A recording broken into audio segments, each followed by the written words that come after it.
Nos encontramos en San Giovanni Rotondo. El equipo de Cuarto Milenio se ha desplazado hasta aquí por un acontecimiento muy especial. Mañana, después de 40 años de haber sido enterrado, se va a mostrar el cuerpo de un santo, del Padre Pío de Pietrelcina. Aquí en San Giovanni Rotondo han habilitado unas 10.000 sillas para todos aquellos fieles que se han acercado hasta esta localidad y que por vez primera en la historia van a poder ver a ese santo. Al parecer su cuerpo ha adoptado todas las formas de la incorruptibilidad. Sus estigmas se han cerrado. Mañana será el gran acontecimiento. Vamos a ver qué pasa. Buenas noches y bienvenidos a la nave del misterio. Efectivamente, ahí estábamos en el sur de Italia, dispuestos a encontrarnos con lo insólito, con lo enigmático, con un misterio que tiene que ver con la Iglesia y también, por qué no decirlo, con la parapsicología, porque en torno al Padre Pío ocurren muchas cosas dignas de ser contadas en esta nave del misterio, en este plató. Carmen, ahí estábamos porque 40 años después, este religioso, bueno, iban a pasar cosas en torno a su tumba y en torno a su cuerpo.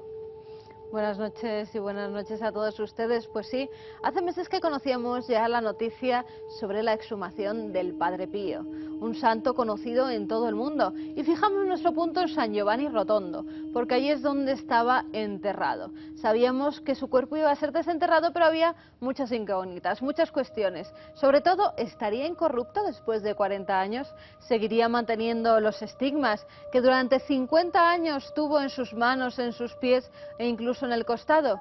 ¿Irían muchos fieles a venerarle? Todas esas preguntas las pudimos constatar justo cuando nos encontrábamos allí. Hablamos con médicos, con forenses, con personas de la Iglesia e incluso con arzobispos. La verdad es que todo un misterio en torno a este personaje de lo más curioso. Un personaje que, hay que decirlo, protagonizó hechos como la bilocación, siempre según los documentos que existen, que son muchísimos tomos para su beatificación. Hubo historias de profecía, clarividencia, don de lenguas o xenoglosia, mil cosas puramente paranormales. Pero si te parece, Carmen, escuchemos y veamos lo que pudiste registrar en San Giovanni Rotondo, en el lugar de los hechos. Viajemos en busca de esa exhumación, de esos misterios que por fin iban a ver la luz en torno a un hombre enigmático, el Padre Pío de Pietrelcina.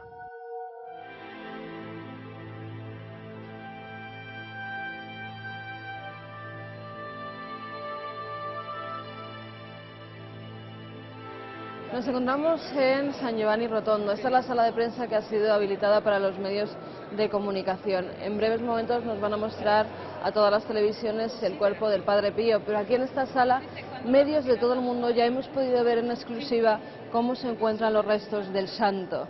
Están completamente incorruptos, parece que tiene una capa de cera encima de la cara, pero lo que nos ha sorprendido sobre todo es el buen estado en el que se encuentra ese cuerpo. Ahora, en breves momentos, ingresaremos en la cripta y podremos comprobar in situ cómo están.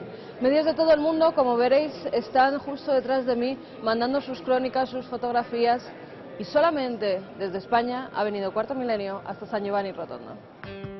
32 escalones nos separaban de nuestro objetivo, la cripta de Santa María de la Gracia, donde podríamos ver cara a cara cómo se encontraba el cuerpo de uno de los santos más venerados de la cristiandad, el Padre Pío de Pietrelcina. En la calle, 15.000 fieles esperaban poder estar tan solo unos segundos frente al religioso. Personas de toda edad y condición soportaban el frío viento de esta zona montañosa del sur de Italia. Ya dentro de las entrañas del convento, un fraile nos abrió la puerta tras la que se escondía la urna de cristal, donde el estigmatizado reposaba en un sueño eterno.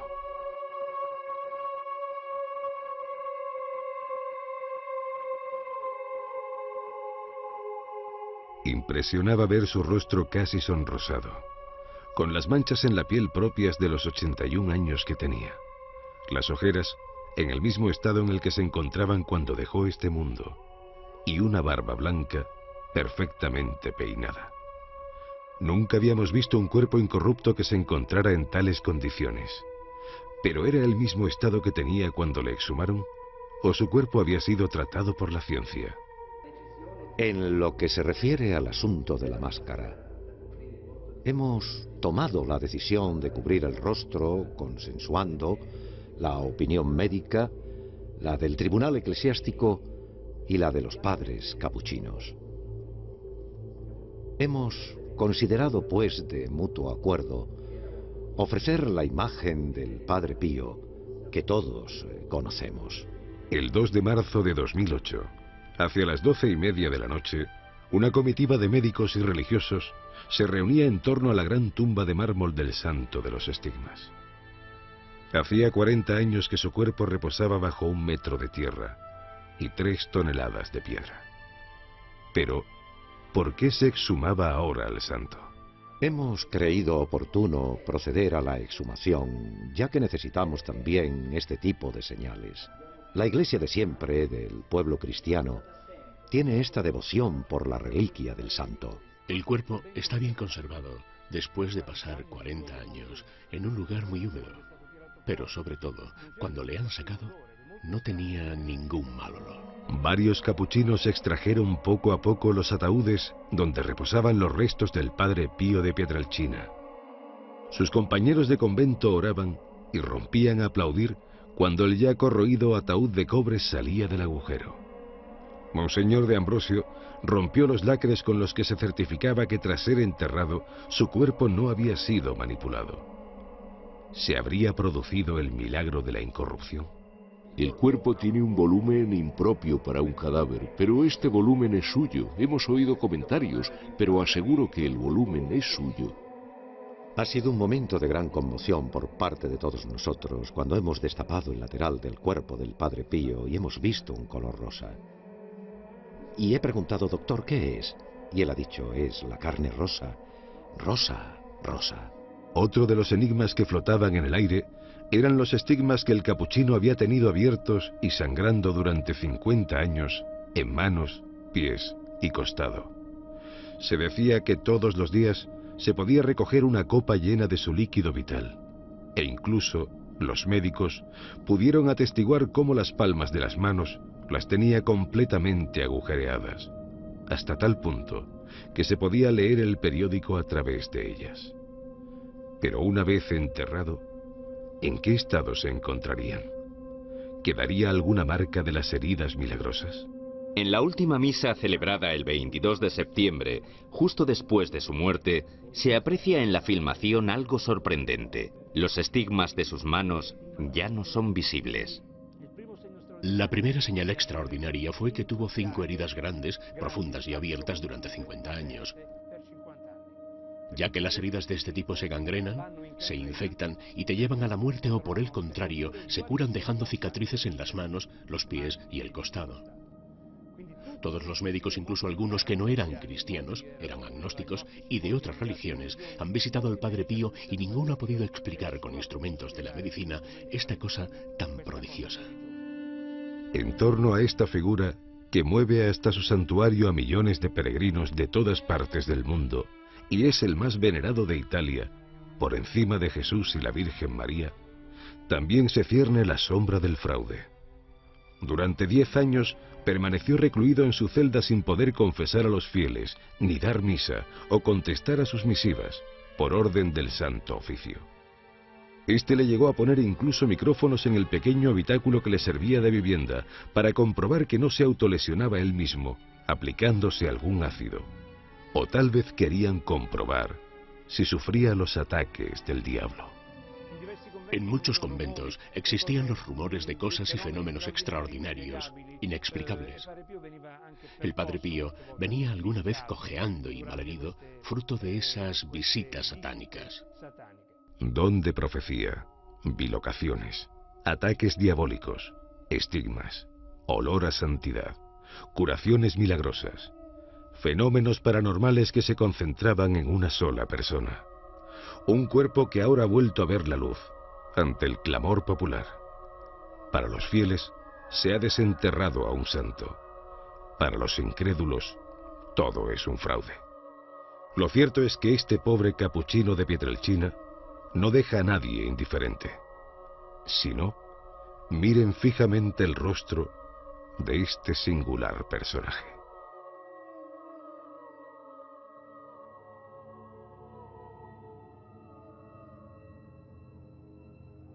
Allí estábamos para intentar aproximarnos a los misterios y enigmas del Padre Pío. Vaya personaje, en Italia auténtico fervor, y hay que decirlo, posiciones a favor y en contra, como siempre ocurre. Es más, Paloma Gómez Borrero, invitada de excepción esta noche, nos ha traído, Carmen, esa revista que nos demuestra el misterio del cristal. Sí, una revista con últimas noticias que se hacen eco pues de una cosa bastante curiosa. En 1968, cuando se le entierra, al parecer se le pone como una especie de tapadera, pero sin cristal, algo que le protege, y no hay cristal, como se puede ver en las imágenes. Pero en cambio sí que es cierto, y como hemos visto en el reportaje, al exhumar el cuerpo hay un cristal que lo protege y además se ve que está como humedecido. Sí. Hay gotas que impiden ver el verdadero rostro del Padre Pío. Eso es de lo que se hace eco esta revista, pero no sabemos hasta qué punto es verdad o no, porque las imágenes pueden haber sido tomadas justo antes de que le enterraran y después le pusieron el cristal por encima. Claro, es que puede haberse puesto ese cristal y que no se recoja ese momento exacto en esas filmaciones. La ya mencionada, un honor para nosotros, una querida amiga, Paloma Gómez Borrero, buenas noches. Muy buenas noches, y Nos vas a contar muchas cosas de Padre Pío, sí. que claro, no nos hacemos la idea, nosotros ahora un poco más sí, de lo que significa este hombre y su misterio, cuidado, porque en Padre Pío no hablamos, que la gente no piense de un santo, bueno, más o menos, no, un hombre lleno de misterios. Un hombre difícil de comprender también, un hombre difícil de carácter, como lo tenía, pero él mismo nos explicaba. Una vez le dijeron que era él, y dijo, para mí mismo soy un misterio. Realmente era un hombre, era un santo. También muchas cosas no las puedes comprender si no tienes fe, porque pensar que haya 3 millones de personas que ya se hayan reservado solamente para pasar delante del cuerpo de Padre Pío. 3 millones de personas. Ya hay escritas que ya seguramente tendrán que pararlo, porque no va a haber posibilidad de que sigan, porque hasta septiembre va a estar abierta la... Septiembre de 2009. Sí. Un año y algo, sí, exacto. Va a estar abierto. Entonces, está recibiendo tal cantidad de peticiones que probablemente tendrán que decir, basta, no sigan ustedes pidiendo porque no va a haber posibilidad de verle. Era un hombre, yo he conocido gente que ha estado con él, campesino de una familia humildísima, entra en los franciscanos y cuando es muy joven se encuentra que tiene los estigmas de Cristo en las manos, en el costado, en los pies, y vive con estos estigmas hasta la muerte prácticamente. Poco antes de la muerte es cuando le desaparecen. Los médicos han estudiado el caso. Un hombre que también le siguen mucho el Santo Oficio, que hoy se llama Doctrina de la Fe, con una obediencia ciega a lo que le dice el Santo Oficio, porque le dice, mientras estudiemos puede ser un farsante, porque había de todo. ¿Cómo es posible este hombre que tiene bilocación, gente que le ha visto decir misa y al mismo tiempo estar en un confesonario confesando el mismo momento? O sea, don de profecía también, Paloma. Tenía don de caso profecía. Con un autobús que me ha puesto los pelos de punta cuando llegaba Paloma aquí hace unos instantes al plató de Cuarto Milenio. Cuéntalo, porque es increíble. Sí, era un chico que iba llevando el autobús y de repente se encuentra a Padre Pío, que le dice, no vengas, párate, vuélvete. Y luego resulta que ha habido un accidente espantoso pocos metros más allá. Pero bueno, de Padre Pío hay profecías, empezando por Juan Pablo II. Va a verle, en Polonia es muy querido, y todavía hoy hay muchos grupos de oración de Padre Pío en Polonia, en Alemania, en Argentina, en muchísimos países. Y está Juan Pablo II, que entonces era Karol Wojtyła, estudiando en Roma, y quiere ir a ver a este fraile de Pietrelcina, y va, le recibe, el Padre Pío le ve, le dice, serás papa, pero te veo sangre en tu pontificado. Karol Wojtyła se queda diciendo, ¿pero qué me está diciendo? Era en 1940. Claro, ahí está, ni siquiera había posibilidades. Estaba estudiando en el Angelicum de Roma. Y luego también él venía a pedirle, por favor, por una señora polaca con un cáncer terminal, pidiéndole, Padre Pío, ¿puede rezar por ella? No le pensó decirle, haga el milagro de curarla, porque no... Pero sí rece por ella, a ver si consigue que el Señor la cure. Pero se curó enseguida. Y el Padre Pío dijo, rezo por ella, pero dígale que esté tranquila. Tenía que estar esta noche aquí también José Cabrera, todos lo conocen, el doctor psiquiatra forense, porque ya hablamos de esta historia hace un tiempo y ahora es actualidad, más actualidad que nunca. Doctor, como siempre, buenas noches, gracias por estar aquí. Buenas noches a todos. Tema interesantísimo porque, fíjate, yo Carmen lo ha contado perfectamente en el reportaje, pero a mí en España no me imagino un grupo prácticamente de 10 forenses, de 10 científicos, algunos de ellos no religiosos, hablando de que abren la tapa, que el cadáver no huele después de 40 años, no hay ese olor lógico de un cuerpo que ha muerto hace 40 años, que la carne está sonrosada, La de la espalda. y contándolo con total autoridad. Eso en España no me lo imagino, me parece un misterio. Y luego otra cosa que es fundamental, hay imágenes de la última misa de Padre Pío, año 68, poco antes de morir, y hemos visto muchas imágenes, tú las conoces muy bien, de esos auténticos agujeros. Bueno, pues la piel está como la de un bebé, es que no hay cicatriz. ¿Esto qué es? Como tú dices, en España somos muy dados a desprestigiar todo, cualquier cosa. En otros países no, afortunadamente. Desde luego los médicos forenses italianos lo tuvieron muy claro en su momento. Ellos vieron lo que vieron y lo que se ve es lo que está ahí. No se puede uno imaginar otra cosa. Lo que es cierto es que este hombre, efectivamente, su cuerpo tiene una gran proporción de él que no está corrupto. Lo que pasa que ya explicaremos un poco lo que es esto. Es decir, que no significa que haya órganos, vísceras, etcétera, la gente no se equivoque. Y luego hay la mayor parte de su cuerpo y hay algunas partes que están un poco más deterioradas. Tampoco vamos a hacer aquí una apología, digamos, sin sentido racional. Y luego lo de las estigmas es una cosa que no tiene explicación. De hecho, la propia Iglesia lo tuvo recluido y los estigmas permanecieron. Y no tenía ninguna posibilidad ni química, ni farmacológica. Se le acusó en su día de que se echaba sustancias en las manos, etcétera. Y muchas veces hemos dicho en este plato que cuando una persona cree firmemente en algo, o tiene una fe, como decía antes Paloma, muy intensa, aparecen cosas que no tienen explicaciones racionales. Y eso es lo que hay que aplicar al misterio del Padre Pío. Carmen, cosas importantes. La gente ha visto una imagen muy impactante que es Padre Pío, la cara. Bueno, hay detalles para saber hasta qué punto estaba incorrupto, no lo estaba, estaba bien conservado. Primero, doctor, una cosa importantísima. Un cadáver que se ha enterrado hace 40 años, lo normal es que esté como... Hace 40 años que se entierra un cadáver, cuando se saca el cadáver de ese sitio, ese cadáver está totalmente esqueletizado. Eso significa huesos. Por cierto, no huele. Los huesos, el esqueleto ya no huele, ya no hay ninguna materia orgánica, por lo tanto no es extraño que no huela. Ahora, que el cadáver tenga la mayor parte de su cuerpo, digamos, con aspecto y fisionomía de lo que fue en vida, es muy raro. ¿Y era así? Pues sí, además, fíjate, las declaraciones, y hemos visto antes al arzobispo Domenico D'Ambrosio, él hace declaraciones porque está en la exhumación del cuerpo del Padre Pío. Y lo que dice, y voy a leer literalmente sus palabras para que no quepa la menor duda, es que se veía claramente la barba, la parte superior de su cráneo está en estado esquelético, pero la quijada se mantiene perfecta y el resto está bien preservado. Las rodillas, manos y uñas son claramente visibles. Es más, hizo como una especie de broma y dijo que incluso parecía que tenía la manicura recién hecha del buen estado en el que se encontraban esas manos y esos pies.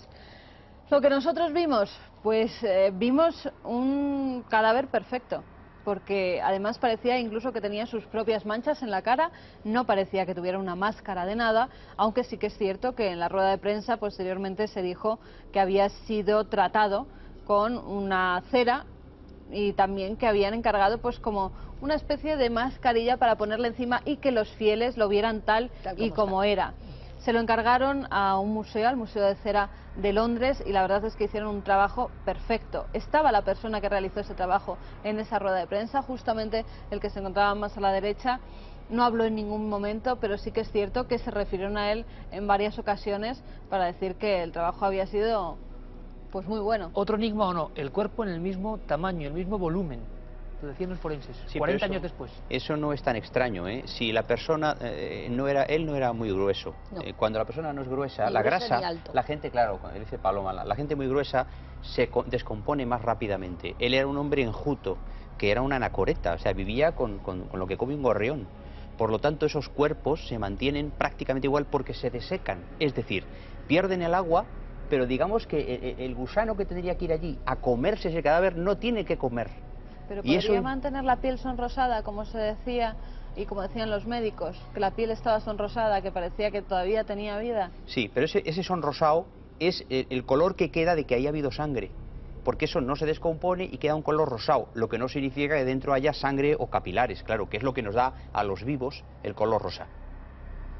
Pero, perdona, pero doctor, pero por ejemplo, con Juan XXIII se trató el cuerpo con formol, me parece que es formol, con formol, y le trataron, no fue embalsamado en ningún momento, sino que simplemente fue tratado de una manera muy especial, y parece que fue el mismo tratamiento que se hizo al cuerpo de Padre Pío, es decir, conservarlo sin la sangre, de manera que luego cuando puedan abrir esa... Pero yo creo que no fue el mismo, Paloma. No, el mismo no fue. Que fue mucho más tratado Juan XXIII, que incluso se inventó un líquido que se le inyecta en las venas para mantenerlo preservado. Eso que por las informaciones. Por eso digo, es una figura de cera de museo. Claro, pero que ver con Padre Pío, a Juan XXIII se le perfunde, se le saca el líquido de la sangre y se le inyecta por lo mismo sangre un líquido que es una mezcla de formol y antisépticos. Y este líquido entra por el árbol circulatorio y llega a todos los rincones del cuerpo. No creamos que se queda solo en la arteria o en la vena. Y eso hace que ese cuerpo se quede con un aspecto como de cera. Y a eso se le añaden otras sustancias. Que es distinto a lo de Padre Pío. No tiene nada que ver. Al Padre Pío no se le perfundió ningún líquido tipo formol para mantener el cuerpo. Eso es lo interesante. Lo que puede interesar a mucha gente, Paloma, es cómo es posible que un hombre de tanta fe esté de alguna forma arrestado, creo que son 10 años, en su propia celda. Se habló de micrófonos en su día. Una investigación oficial. Una investigación, porque no le creían. No le creían, es que había muchísimos detractores. O sea, la figura de Padre Pío es muy difícil de creer. O sea, es muy difícil de comprender dónde puede haber superchería, cómo puede haber engaño. Entonces la congregación del Vaticano tiene que ver, estudiar. Son muchos años los que se estudian y mucha gente que lo estudia con psicólogos, psiquiatras, médicos, teólogos. O sea, no es el primero que dice cómo está. O sea, se llevó mucho tiempo y le prohibieron primero, contestar a las cartas, porque recibía cartas constantemente y de todo el mundo. Contestar a las cartas, decir misa en público, por supuesto, la misa la decía y la decía en su celda. ¿En su celda? Sí, pero no tenía el contacto con la gente. Para la gente fue mucho más el castigo a la gente que a Padre Pío. Padre Pío lo asumió con una obediencia y con una humildad que es ejemplar y que está escrito en su vida.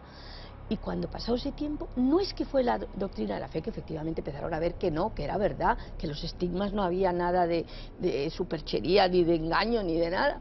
Y entonces la gente, fue tal el clamor popular, la gente que escribía, que pedía, que suplicaba que volviera Padre Pío, que lo querían y lo necesitaban, que volvió otra vez a decir su misa y a confesar. Sobre todo eran sus dos, prácticamente lo que Padre Pío hacía horas y horas y horas, era confesar. Fue la propia presión popular la que arrancó pudo, al Vaticano. Exactamente, pudo el clamor popular. Y ese es el éxito del Padre Pío. Y en este caso ha sido sumado también por la fuerza popular. Sí, porque no tenían por qué haberlo hecho. Claro, porque ya nos decían que si no se había hecho durante la beatificación o canonización, que normalmente en algunos santos... Sí, en la Iglesia hay miles de historias de que vuelven a salir los cuerpos. Claro, decían que no hacía falta, que había tantas cosas a su favor para la canonización que no hizo falta exhumarlo, pero que ahora ante el clamor popular sí que se pedía volver a ver al Padre Pío y que por eso lo sumaron. No ha sido una fecha, no eran 50 años, se cumplían 40 años, este mes de septiembre se cumplen 40 años de su muerte y por eso lo van a tener durante un año y pico para que los fieles todos le puedan contemplar y volver a enterrarle. ¿Durante cuántos años tuvo los estigmas? Pues los tuvo más o menos durante 50 años, de 1918 a 1968. Sí. ¿Y cómo es posible, doctor, que no haya infección? Esa es la cuestión, no se puede explicar unas heridas tan tremendas y sin infección. Lo cual era imposible, porque en la época del Padre Pío las infecciones campaban por sus respetos, no es como ahora que y hablamos de la Italia rural, no hablamos de un lugar perfectamente hermetizado. Podemos ver algunas imágenes de análisis concretos que se hicieron sobre sus manos perforadas, manos que a veces tienen... Ahí tenemos una imagen, vamos a dejar esta imagen que es clásica. Son dos auténticos punzones que hablan de que incluso se podía ver por debajo, ¿no? Que atravesaba la palma concretamente. Lo lógico, doctor, es que una persona que tiene eso, en ese ambiente rural, ¿le pase qué en las manos? Que las manos se le infecten y acaben en una gangrena, seguro. Es decir, esas heridas y que atraviesen toda la palma, que por cierto, para atravesar toda la palma no basta con sustancias químicas, ¿eh? Hay que tener cuidado con esto porque en algunos experimentos se pueden echar sustancias químicas y efectivamente te haces una úlcera. pero es que hay No te una va capa al otro lado. muscular que no atraviesa eso, por lo tanto aquí atravesaba completamente la palma de la mano. Pero doctor, es que estamos hablando de las manos, pero y el costado lo mismo. Igual, el costado Y- tenía y- un estigma exactamente. Y los pies.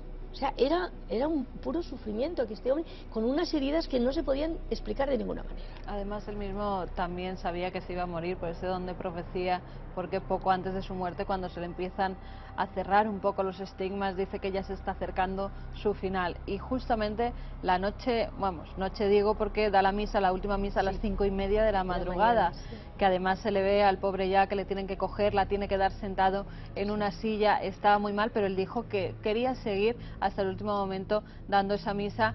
En las imágenes se puede ver cómo le recogen, incluso luego le llevan a su celda y vuelve a aparecer para dar la bendición a los fieles y todo cuando ya estaba prácticamente muriéndose. Muere además sentado en esa celda que hemos visto, le trasladan a la celda número 1 para tenerle más controlado, porque él siempre había estado en la celda número 5, donde había tenido esos ataques del diablo.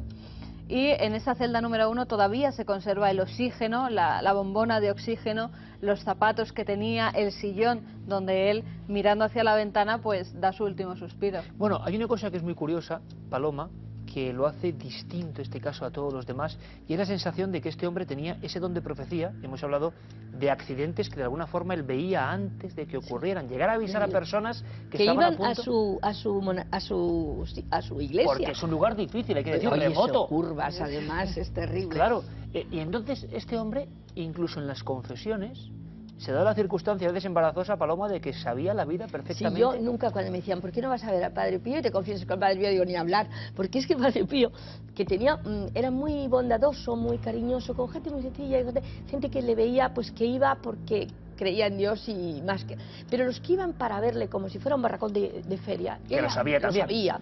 Y entonces tenía ese carácter hosco del campesino del sur de Italia, muy duro, que ha sufrido mucho, porque la humildad y sobre todo la miseria que han vivido en el sur de Italia es terrible. Entonces este hombre así, ¿no? Entonces era muy hosco, muy antipático y decía, porque es que si vas a confesar con él y de repente le decías los pecados que te parecían los más facilitos, digamos, los menos gordos, y de repente se ponía enfadadísimo y decía, ¿qué me estás diciendo si tú has hecho esto? Y yo decía, yo no me confieso con el Padre Pío. O sea, un don de clarividencia. El don de... Él sabía perfectamente cuando uno confesaba si le estaba diciendo la verdad o si le estaba... Hombre, y sabía perfectamente lo que no le estaba diciendo y cuál era el pecado, y se lo decía a él. ¿Cómo es posible que, digámoslo así, el seguimiento a este hombre, a un humilde, en el fondo, hombre de la Italia del Sur, tenga millones de peticiones, haya trascendido al tiempo? Es decir, se hubiera diluido de otra forma si no hay gente que de verdad vivió cosas que consideran milagrosas. El culto de este hombre se hubiera perdido, como tantos otros santos ha habido, ¿no?, que ya nadie recuerda. Esa es la misma explicación que cuando se habla de las religiones, por ejemplo el cristianismo. No hubiera habido cristianismo si en su fundamento básico no hubiera elementos que están ahí inamovibles. Sobrenaturales. Claro, que no tienen explicación posible. Y en este hombre ocurre eso, porque tú vas a Buenos Aires, que hay una comunidad italiana muy grande, y hay una devoción al Padre Pío en Buenos Aires, Argentina, y en Alemania, en sitios recónditos, que no tiene otra explicación nada más que esa, porque la gente que cree, por ejemplo, yo, no somos tontos en la mayoría, quiero decir, porque podríamos decir, bueno, todos los que creen es que son un poco tontos, que esta es una frase que muchas veces he escuchado. Digo, tonto será usted que no cree, dice, siempre hay una contrapartida, ¿no? Pues esta es una cosa inexplicable. Carmen ha estado viviendo allí esos días, y esas caras de las gentes. Bueno. Eso es impresionante. Además, fíjate que nosotros tuvimos la suerte de ir como periodistas y tuvimos más tiempo para ver ese cuerpo, pero los fieles estaban aguantando minutos. horas y horas y eran segundos lo que podían pasar delante de él. Y tú veías salir a esa gente con las caras totalmente sonrientes, muchos de ellos llorando, sobre todo intentaban pasar al lado de la urna de cristal, tocar, entrar en contacto con algo del Padre Pío para curar sus enfermedades. Gente, además, si vemos en las imágenes, de todas las razas, porque había de todas las razas, de todas las edades, con niños, con gente muy enferma que aguantó 3 horas, porque la misa que se dio antes estaban, y además veíamos a las monjitas cómo estaban ayudando en la Casa del Sufrimiento, ese hospital que se hizo hospital extraordinario, al lado, que es buenísimo, que luego además los médicos hablaron y contaron un montón de milagros que ellos mismos habían vivido. Los médicos los contándolo, propios claro, médicos. muy curioso. Es que siguen habiendo muchísimos milagros por Esa es la intercesión de pregunta. Padre Pío, muchísimos. Claro, lo raro, Paloma, es ver a médicos, como pudimos ver, contando tranquilamente casos concretos de curaciones, entre comillas, con esto hay que tener mucho cuidado, imposibles. Sí, pero que ya no sirven como milagros porque ya está canonizado. Claro, o sea, que sí, son que milagros no que quedan ahí y digamos no que no tienen contártelo. No sentido tienen, si se buscan decir, para dar la exacto, para darle, santificación a ya alguien. está canonizado, ya es santo. Y siguen ocurriendo. Muchísimos. Y los médicos son... Y este hombre, por ejemplo, reliquias que dicen que las venden, mentira absoluta, y no se vende ninguna reliquia, ni se ha vendido nunca. Todo el dinero que recibía el Padre Pío lo daba para que se hiciera un gran hospital que se llamase Casa del Sufrimiento. Casa del Alivio del Sufrimiento, porque es ese. Y ahí están unos médicos magníficos y unas salas y unos... bueno, lo habrá visto Carmen, está espléndidamente organizado. Y allí van no solamente los que tienen dinero, los que no tienen dinero también, porque él quiso ayudar a los demás. Y los médicos de ese hospital cuentan casos que realmente la ciencia no los puede entender. Tenía a su alrededor una serie de fenómenos paranormales. Sí, total. Bueno, hablaba lenguas. ¿Hablaba lengua? Hablaba lenguas. Sin Aparte conocer que ya, las lenguas. no, se hablaba italiano y un italiano dialectal, que es todavía más difícil de entender, el del sur. Pero él tenía la bilocación. Para mí pues, me parece increíble que tú estés en una iglesia grandísima, pero que le estés viendo decir la misa y de repente que hay uno en el confesionario que está confesando con una cola de gente, que es el mismo que está diciendo la misa. Fenómenos que además tienen O sea, una delgada es que a mí... línea entre la religión y la parapsicología. Paloma, eso llaman los expertos xenoglosia, o sea, hablar incluso lenguas muertas. Yo no lo sabía, Padre Pío hacía uso de estas lenguas de repente que él no conocía. Yo no sé si de las lenguas muertas, pero de lenguas, de ir gente en alemán y países. entenderle y hablarle, países. y en inglés y hablarle y esas cosas, es que están documentados todas estas Bueno, cosas. el Padre Pío había estudiado latín y griego.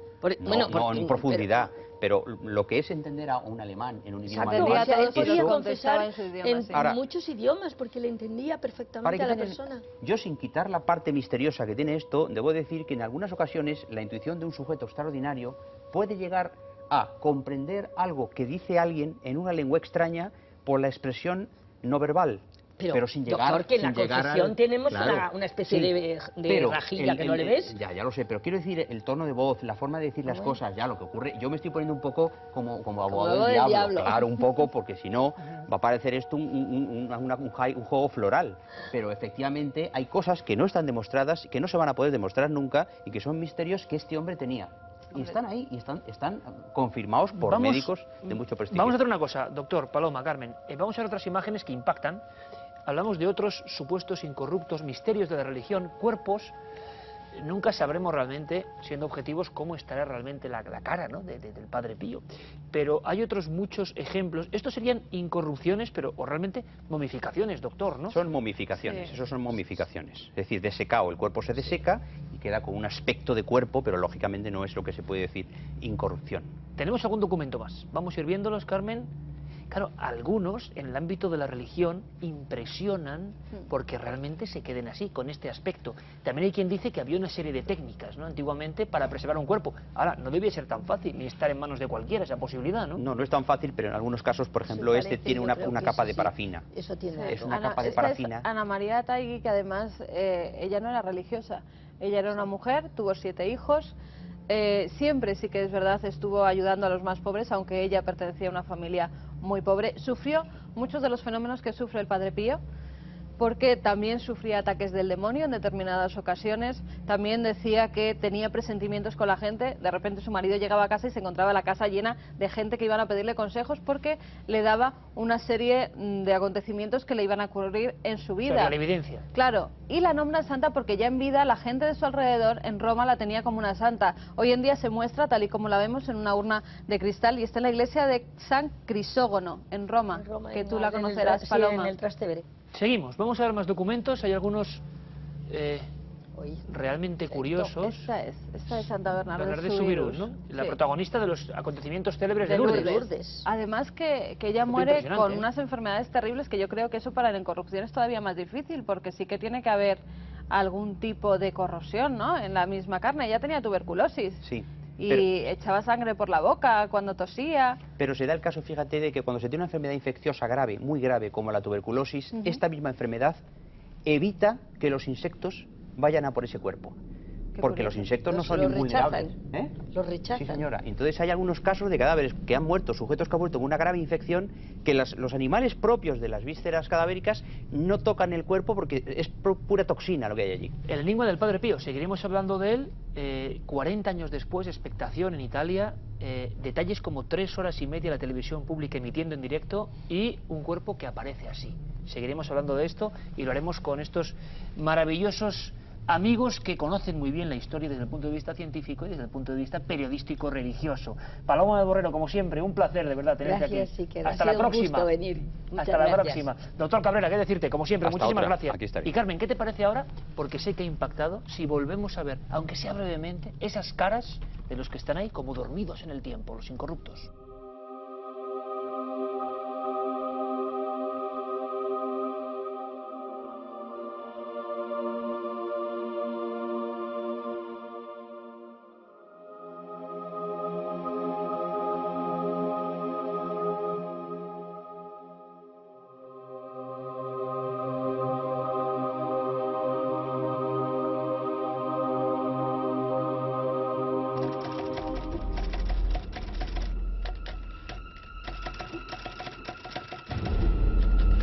Esta noche en nuestros diarios del miedo vamos a recordar y a recrear la historia de John Mack.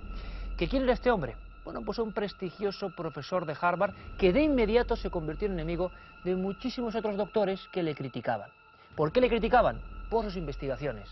¿Cuáles eran sus investigaciones?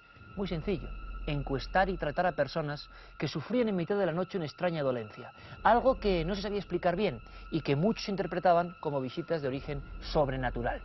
Lo hemos comentado en alguna ocasión, las fases son clásicas: parálisis del sueño, sensación de que algo nos oprime el pecho, despertamos en mitad de la noche, podemos estar solos en nuestra casa y de repente a los pies de la cama aparece algo. Algo que puede ser la figura de un niño o de alguien parecido en altura a un niño, la sensación de que incluso se presente alguien familiar, un difunto, ha ocurrido, y a veces todo esto acompañado de mensajes auditivos. La mayoría de las veces, según testificó el señor Mack, la presencia de nuestro propio nombre en un eco profundo. Alguien nos llama, despertamos y vemos como la última diapositiva de un sueño. John Mack no creía en nada, era escéptico y sin embargo hizo el esfuerzo de investigar de verdad.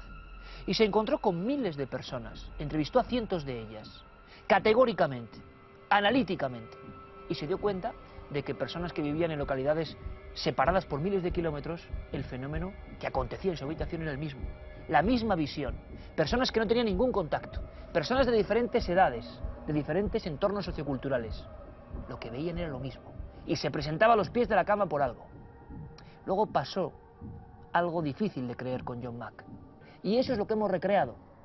El hecho es real, la interpretación la nuestra, la de nuestros creadores de los diarios del miedo, Teo Rodríguez y Jorge Blas. Quizás sea la verdad, y quiero que la descubran. ¿Qué pasó con el investigador de Harvard que se metió de verdad a fondo en el asunto de los visitantes de dormitorio? Quizá esta sea la respuesta.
doctor Márquez. Doctor, soy Sergio Gil. ¿Cómo está, Sergio? Necesito verle. No aguanto más. No puedo más con esto. No puedo más. Sergio. Anoche volvió a suceder. Creo que volvió a suceder. Sergio. Quiero que... Tranquilícese. Si quiere, nos vemos ahora mismo y charlamos. Pero relájese. Bien, de acuerdo. Perfecto. Voy para allá. Aquí le espero. Hasta ahora. Sí, claro. Después de la conferencia podemos cenar.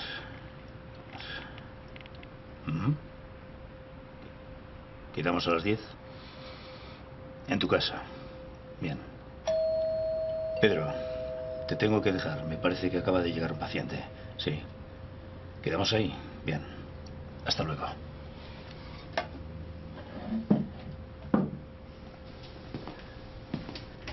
Buenos días, Sergio. Hola, doctor. Pase.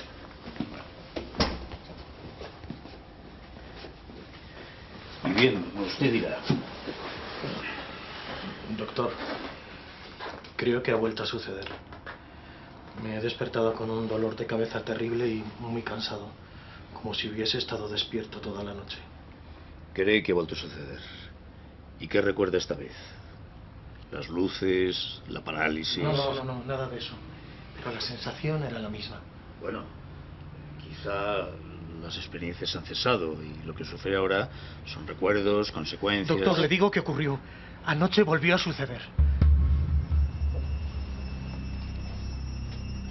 Mire esto. ¿Qué debo mirar? No puede ser.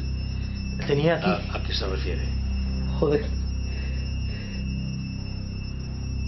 Esta mañana tenía una herida y sangre. Joder, me estoy volviendo loco. Joder, me están volviendo loco. Sergio, tranquilícese. ¿Cómo quiere que me tranquilice? Si llevo 2 putos años con esta maldita tortura. ¿Qué quiere que diga mi familia?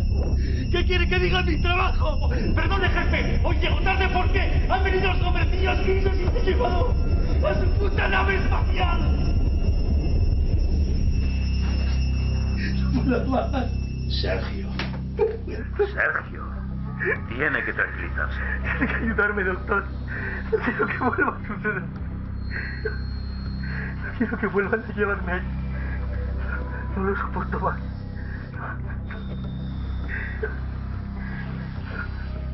Estará a punto de llegar, hemos quedado a las 10. Muchas gracias, Pedro. Para mí es muy importante conocer al doctor Márquez. No tiene nada que agradecerme. Ya lo ha hecho con este vino. Ahí está. Hola, Juan, ¿qué tal? Hola, Pedro. Perdona el retraso, pero ya sabes, las conferencias. Mira, esta es la señorita Colomer, la periodista de la que te había hablado. ¿No trabajará usted en Time? Ya sabe que allí el señor Márquez no tiene precisamente muy buenos amigos. Solo uno, Philip Klass. Supongo que lo conocerá. Es un colega de profesión del doctor, británico, aunque no estaba muy de acuerdo con sus investigaciones. Pero no importa. Brindemos a la salud del señor Klass, el hombre que no pudo con el doctor Márquez.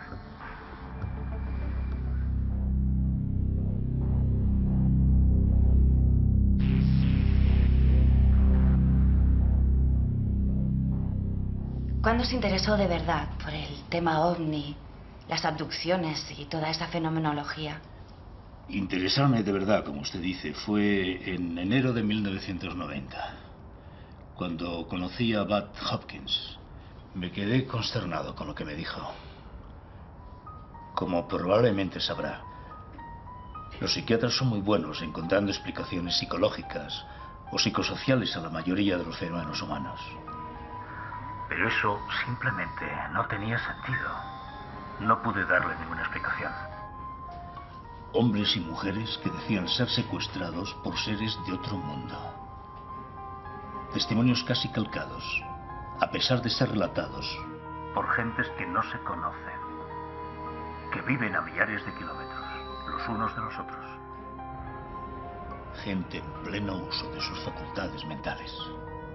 Pero algo debe pasar en sus cabezas. para contar cosas así. Sí. Cuando les presionan las sesiones, siempre dicen: doctor, quisiera que esto no fuera verdad, quisiera que me sacara todo esto de la cabeza. Cuando les presionas en esa vivencia, siempre surgen fuertes resistencias emocionales. Pesadillas, desconfianza, terror. Doctor Márquez, ¿está trabajando ahora en algún caso? Sí, es un hombre que sufre estas pesadillas desde hace casi 2 años. Es un caso muy singular. Vivía en Londres. Allí tuvo sus primeros contactos con lo que llamamos visitantes de dormitorio. Pensó que, dejando la ciudad, todo pasaría. Pero no fue así. ¿Y cómo son, si se puede contar, sus experiencias con estos visitantes? Sí, sí se puede contar. Como le he dicho antes, son comunes en más del 90% de los testimonios. Suelen estar a solas. Todo comienza con un leve zumbido.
Así es, más o menos, la experiencia tipo de estos abducidos o contactados. La verdad es que es alucinante, pero no dejan de ser testimonios. No hay pruebas. ¿De verdad cree eso? ¿Considera que el gobierno piensa que solo son testimonios? Le diré lo que yo pienso. Si fuera un general de alto rango y mi labor fuera la seguridad, vigilar los cielos, y supiera que hay algo superior, una tecnología fuera de nuestro alcance, naves entrando y saliendo de nuestro espacio, cuando y como quieran, seres entrando en nuestras casas y experimentando con nosotros. Si yo supiera esto y conociera literalmente que estamos indefensos, se lo diría al presidente y este me respondería: no, no podemos contar esto. Aterrorizaríamos al pueblo. Así que simplemente neguémoslo. Y el gobierno y los gobiernos, no solamente el nuestro, están en un aprieto. Y han decidido negar todo esto e impedir el acceso a toda esa información de la que ellos disponen. Y eso, señorita Colomer, es conspiración. Y yo, digamos que soy un grano en el culo del gobierno, porque tengo toda la información que la gente debe conocer. El viejo Juan Márquez, el azote del gobierno. Tan viejo que el cuerpo me pide retirada. Qué pasada, que la cosa se pone interesante. Podrías esperar un poco porque Leo y Ángel me han dicho que se iban a pasar por aquí a tomar unas copas. Tendrá que ser en otra ocasión. El día ha sido muy duro. ¿Quieres un taxi? No, gracias. He venido en mi coche. Ha sido un placer, señorita. Igualmente, doctor Márquez. Gracias por todo. No den más las gracias, o Pedro le hará traer más vino. Te acompaño.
Señor, el caso del doctor Márquez ya está resuelto.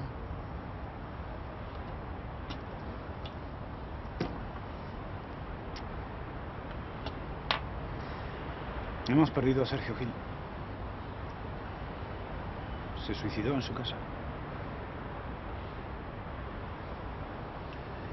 Para que los árboles crezcan fuertes, hay que podar algunas ramas.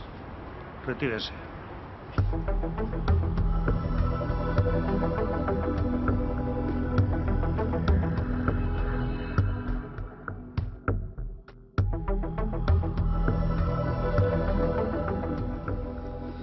Creo, sinceramente, que el auténtico profesor John Mack se llevó muchos secretos a la tumba. Por ejemplo, sobre el aspecto de esas criaturas.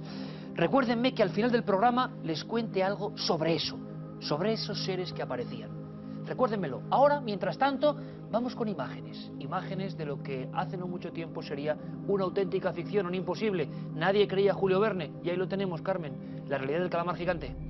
En este caso ya es más que gigante, se trata de un calamar colosal, tal y como lo llaman. Mide 10 metros. 10 metros. Y pesa media tonelada. Podemos verlo incluso en esa gran mesa de autopsias que han puesto, que es de 15 metros, y vemos que es un ejemplar enorme. Fue Carmen, capturado... estaremos cerca del récord, imagino, ¿eh?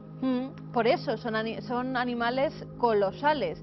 Hasta ahora en España, por ejemplo, se había capturado algún calamar gigante, son muy extraños, pero sí que en las fosas de Carrandi, en Asturias, donde se cree que puede haber allí más, pues sí que han sido capturados algunos por pesqueros. En este caso, en febrero de 2007, los tripulantes del barco Sana Speeding, en la bahía de Ross, cerca de Nueva Zelanda, logran capturar a este ejemplar, que es de los que mejor se conservan. Como vemos, conserva todos sus tentáculos, está casi en perfectas condiciones y por ello han decidido hacerle la autopsia. Creen que es un macho, aunque todavía no lo saben con seguridad, y ha causado tal conmoción que incluso se va a retransmitir por internet esta autopsia que ahora, como vemos, estamos viendo. Luego, más tarde, se le preservará, se le conservará para ser expuesto. Increíble. Es más, les voy a contar un pequeño secreto. Nosotros hemos estado en una autopsia de este tipo en el Museo de Ciencias Naturales cuando surgió un calamar gigante en la expedición que hicimos en el año 2002. ¿Cómo pasa el tiempo? Septiembre del 2002, con especialistas en busca de ese lugar de los calamares gigantes. Era impresionante el olor a amoníaco que sueltan, es impresionante, echa para atrás realmente, y era un ejemplar grande, importante, pero nunca de estas dimensiones. Los Fíjate, especialistas nos decían que podían llegar a medir 20 metros. Solo 20 hay metros. 6 ejemplares que sean de calamar colosal. Hay más ejemplares de calamares gigante, pero solo 6 en todo el mundo de este tipo. Alguien me dijo, Carmen, es más, que la posibilidad o el riesgo de meter un pequeño batiscafo es porque una criatura allá abajo, que puede medir 20 metros, que no sale al exterior, te puede atrapar el artilugio humano y no dejarle ascender. Además ni más ni tienen menos. un gran pico que ejerce mucha fuerza y también garfios giratorios en el extremo de sus tentáculos. O sea que puede ser un animal que dentro de su hábitat no sabemos si es peligroso. Bueno, pues si esto es sorprendente, esperen a ver las noticias. Actualidad en Cuarto Milenio.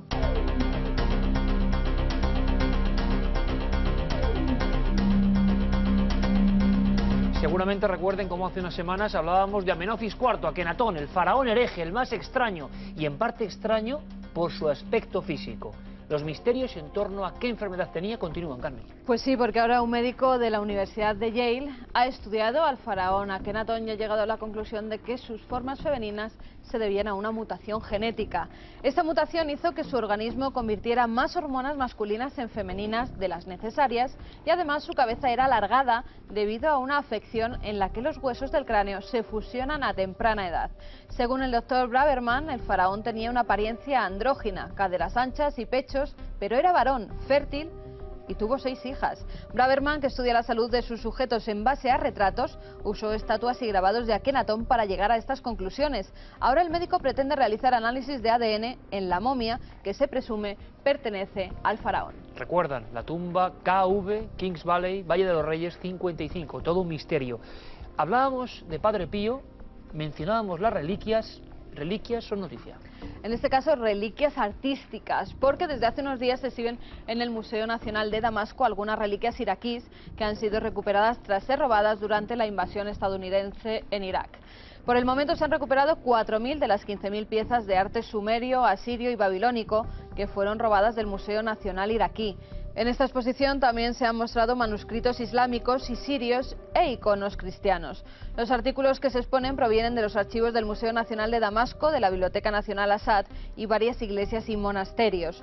La exposición incluye 23 manuscritos y 25 iconos que se remontan a los siglos XVIII y XIX y que muestran los aspectos de interacción y cambio entre el cristianismo y el islam. Y hablando de arte, vean a este niño. Este niño de Pune, en la India, tiene tan solo 10 años y está conmocionando tanto a artistas como pintores, porque fíjense en las obras que crea. Hari Selkan comenzó a pintar a los 3 años y ahora, con la inspiración que asegura que le da Leonardo da Vinci, hace algunas obras en tan solo 30 segundos. Pretende entrar en el libro Guinness de los récords y lo más curioso es que este niño no ha recibido ni una sola clase de pintura. En fin, ahí lo tienen. Hombre, hablar de Leonardo es mucho decir, pero él dice que está influenciado por su espectro, por su espíritu. Impresionante historia, como las que vienen ahora, ya lo saben, en ese cajón desastre llamado Mundo Insólito. Alguna vez hemos hablado en este programa de casualidades imposibles, de serendipias, como se las llama en el mundo de lo desconocido. Pues bien, aquí tenemos una de las historias más extrañas que nos hemos encontrado en los últimos meses. 2 malasios van a cumplir años dentro de unos días y deciden coger sus motocicletas, se acicalan para ello y están dispuestos a celebrarlo. Habían nacido el mismo día, habían ido al mismo colegio y eran muy amigos. Cogen esa motocicleta y tienen un accidente, se chocan uno contra otro. Los dos son enviados al hospital y en ese momento, en el mismo instante, pierden la vida en ambas ambulancias. Fíjense qué casualidad imposible, ¿verdad? Pues aquí está la muestra. En la anterior noticia hablábamos de la muerte y en Japón esta está siendo un verdadero problema ante la cantidad de suicidios que hay. El año pasado 33.000. La mayoría son personas mayores de 50 años que deciden o bien ahorcarse o bien tirarse por la ventana. Pero hay una nueva moda, la moda de inhalar productos de limpieza. Con ello se quitan la vida. Al parecer hacen una especie de mejunje que crea unos gases, los inhalan y hace que se mueran. Ya se están produciendo suicidios colectivos con estos productos de limpieza. Terrible, ¿verdad? Y la última noticia de Mundo Insólito nos lleva hasta Serbia. Allí un apicultor ha decidido crear verdaderas catedrales para sus abejas. Dicen que estas, cuando ingresan dentro de esa catedral para animales, pues que dan mejor miel. Además dice que pueden estar más cerca de Dios. Ha unido sus dos pasiones, la religión y las abejas. Dice que en este caso las abejas están más contentas y que está seguro que están más cerca de Dios. Y ahora, si les parece, podemos recordar algunos de los casos más tétricos y sangrantes que han pasado por Cuarto Milenio. El Satanás de Logroño. ¿Recuerdan lo que hicimos en busca de Jack el Destripador? ¿Qué decir de aquel niño criminal, petiso orejudo? Todo eso y mucho más mañana en todos los kioscos de España, junto al diario El País. Un ejemplar más de la colección, la nueva colección de Cuarto Milenio. Y ahora un tema casi tan grave y tan espantoso como este. Vean estas imágenes.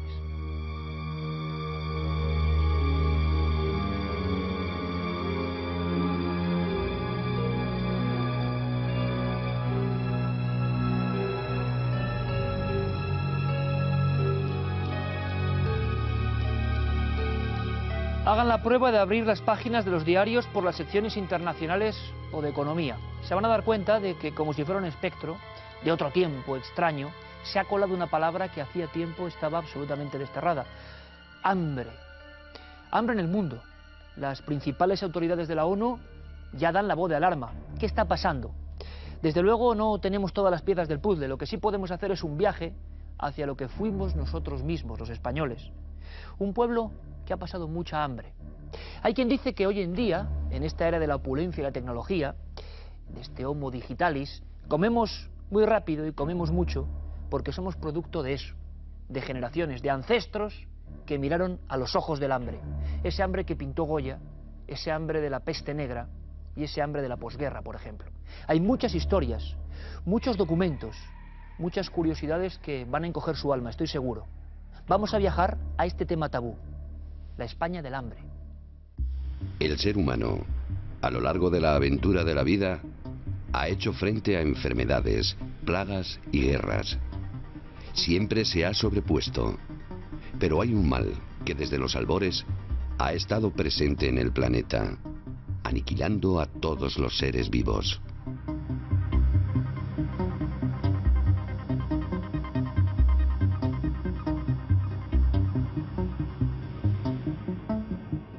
El diccionario de la RAE define hambre como gana o necesidad de comer, o escasez de alimentos básicos que causa carestía y miseria generalizada. En España, la falta de alimento ha sido un mal constante a lo largo de la historia. Desde la etapa paleolítica, donde se llegó a cometer canibalismo para no perecer, hasta el siglo XVIII, donde la guerra de la independencia contra Francia dejó una España mermada, trastornada y famélica. Pero sin duda, una de las épocas modernas más crudas por las que ha pasado nuestro país fue el periodo inmediato al fin de la guerra civil. Tras años de luchas fratricidas, los españoles se encontraron con un panorama desolador. Sin red de comunicaciones, sin infraestructuras, sin cultivo ni ganados, sin nada que llevarse a la boca. Ante esta cruda realidad, el régimen franquista instaura en agosto del 36 las llamadas cartillas de racionamiento. Un recuerdo triste que marcó un tiempo oscuro que nunca han podido olvidar quienes lo vivieron en primera persona. Patatas, garbanzos, castañas componían el deficitario menú de la mayoría de los españoles. Sin nada de grasas, hidratos, calcio ni vitaminas, las gentes se enfermaban por doquier y morían a millares. El caballo del apocalipsis del hambre cabalgaba a sus anchas. A rebufo de esta miseria generalizada y como alternativa al racionamiento surge el extraperlo, un comercio ilegal de alimentos al que no todos tenían acceso y que disparó el precio de los alimentos. Eran unos años en los que unos pocos vivían y el resto subsistían. Las gentes hambrientas se echaban a la boca lo que antaño había sido el alimento de los animales. La desesperación llegó a tal extremo que en muchos casos se comían la cal de las paredes para acallar los lamentos del estómago. Legumbres infestadas de gorgojos o el abuso de harina de almorta provocaba enfermedades como el latirismo. A estas se le unían tuberculosis, hepatitis, disentería o paludismo. A día de hoy, España ha evolucionado, pero el fantasma de la posguerra y de aquellos durísimos años sigue atormentando a nuestros mayores. El hambre no es un problema del pasado, En pleno siglo XXI, en la era de Internet y la revolución digital, en nuestro país un 20% de la población vive en el umbral de la pobreza. En el mundo hay millones de personas que nacen viviendo esta terrible pesadilla sin saber lo que les deparará cada nuevo amanecer. Hay un dato que lo dice todo. Cada 5 segundos muere un niño por inanición. A lo largo del tiempo que ha durado este reportaje, 50 niños han muerto de hambre.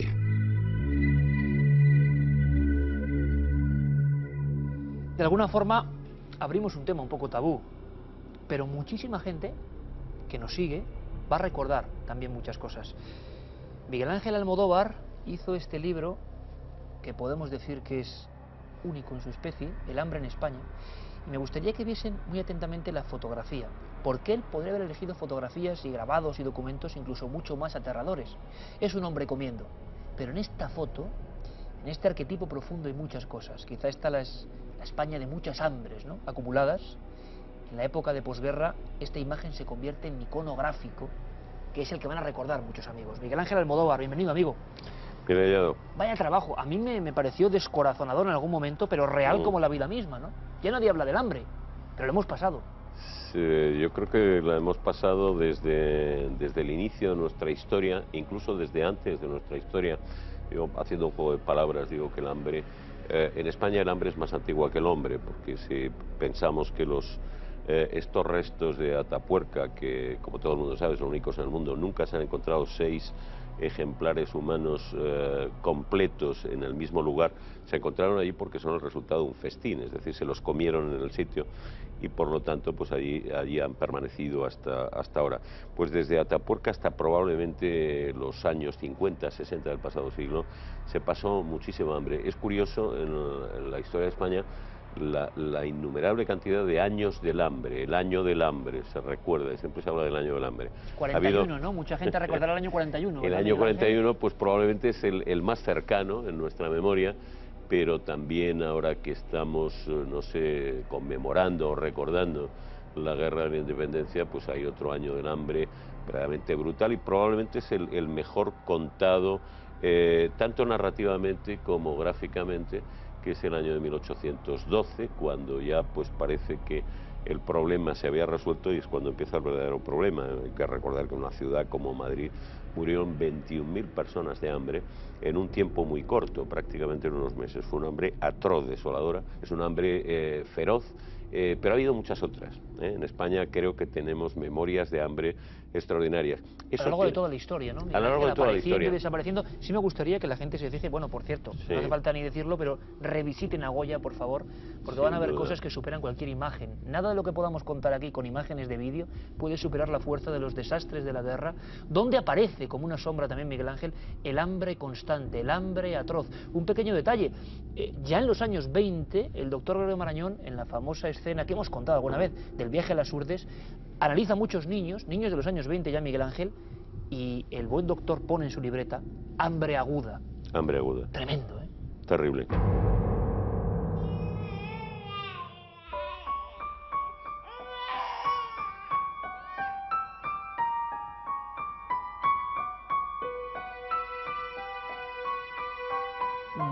Las generaciones que vinimos después no nos podemos creer, por ejemplo, hablando de la posguerra, que todo el mundo la tiene aquí, o unas generaciones la tienen aquí, ¿qué se llegó a comer, Miguel Ángel? Es que hay mucho mito, y yo no sé hasta qué punto hay mito y verdad. Yo con tu libro me he estremecido. Lo que se llegó a comer en España en esos años, ¿no? Pues se llegaba a comer absolutamente de todo, y se hacía, por ejemplo, pan de cualquier cosa, bueno, pan, por llamarlo de alguna manera, pero se llegó a comer la cal de las paredes, no porque la gente, probablemente no porque pensaran que aquello tenía algún nutrimento, como se decía en la época, sino sencillamente era una forma, por ejemplo, de poder dormir. La gente no podía dormir con el hambre. Cuando una persona sufre, digamos, de esa situación de no comer prácticamente nada, pues el dolor del estómago, la sensación, no pueden conciliar el sueño. Entonces son sueños muy cortos en los que no se alcanza eso que ahora llamamos pues la fase REM y tal, no podían descansar, y por lo menos si llenaba el estómago, la idea es llenar el estómago de cualquier cosa, por eso se recurría tanto a la sopa. La sopa pues primero era algo caliente, siempre pues se le podía echar algo de pan, siempre tal, y bueno, pues con bastante sal, lógicamente, para que toda la hidratación que aquello te producía, pues que el sodio retuviera aquella sopa que se había comido, que normalmente pues era algo sin ninguna sustancia. Hasta hace relativamente poco, podemos hablar, en los 50 todavía había lugares donde había personajes que llevaban un trozo de jamón, digamos un jamón acabado ya prácticamente el hueso, y lo alquilaban para que durante un rato diera sabor a la sopa, y eso se pagaba un pequeño alquiler. Alquiler del hueso. Claro, llevaban su hueso y vivían de eso. La gente vivía de cosas verdaderamente insólitas. Perros, ratas, animales Sí. que ahora mismo nos causaría espanto siquiera pensar, hace no mucho tiempo, hace no muchas generaciones, se pagaban y se consumían. Sí, tampoco hace falta irse tan lejos. Por ejemplo, la guerra de Marruecos, que está perfectamente contada en bastantes libros, ahí se hacían las sartenas de ratas, mientras hubo ratas. Es decir, que también llegó un momento en que se acabaron las ratas. Bueno, Consumidas por el hombre. no digamos ya perros o gatos. Bueno, los gatos era lo primero que se acababa, ¿no? El gato pues es bastante... Bueno, el gato figura en casi todos los libros de cocina del 16 o del 15, ¿no? El libro de Ruperto de Nola, que por cierto es una receta que empieza diciendo mátese un gato, punto. Luego sigue explicando. Es un poco sobrecogedor el tono en el que se da esta receta del libro más famoso de Europa durante siglos, ¿no? El libro del arte de cocina de Ruperto de Nola, un catalán que sirvió a uno de los reyes Fernandos de Nápoles. Digo a uno porque como morían muy jóvenes, no se sabe cuál exactamente fue el señor. Entonces se comían toda suerte de animales, se comían pájaros, pero pájaros carroñeros, urracas y tal, lo que se podía comer.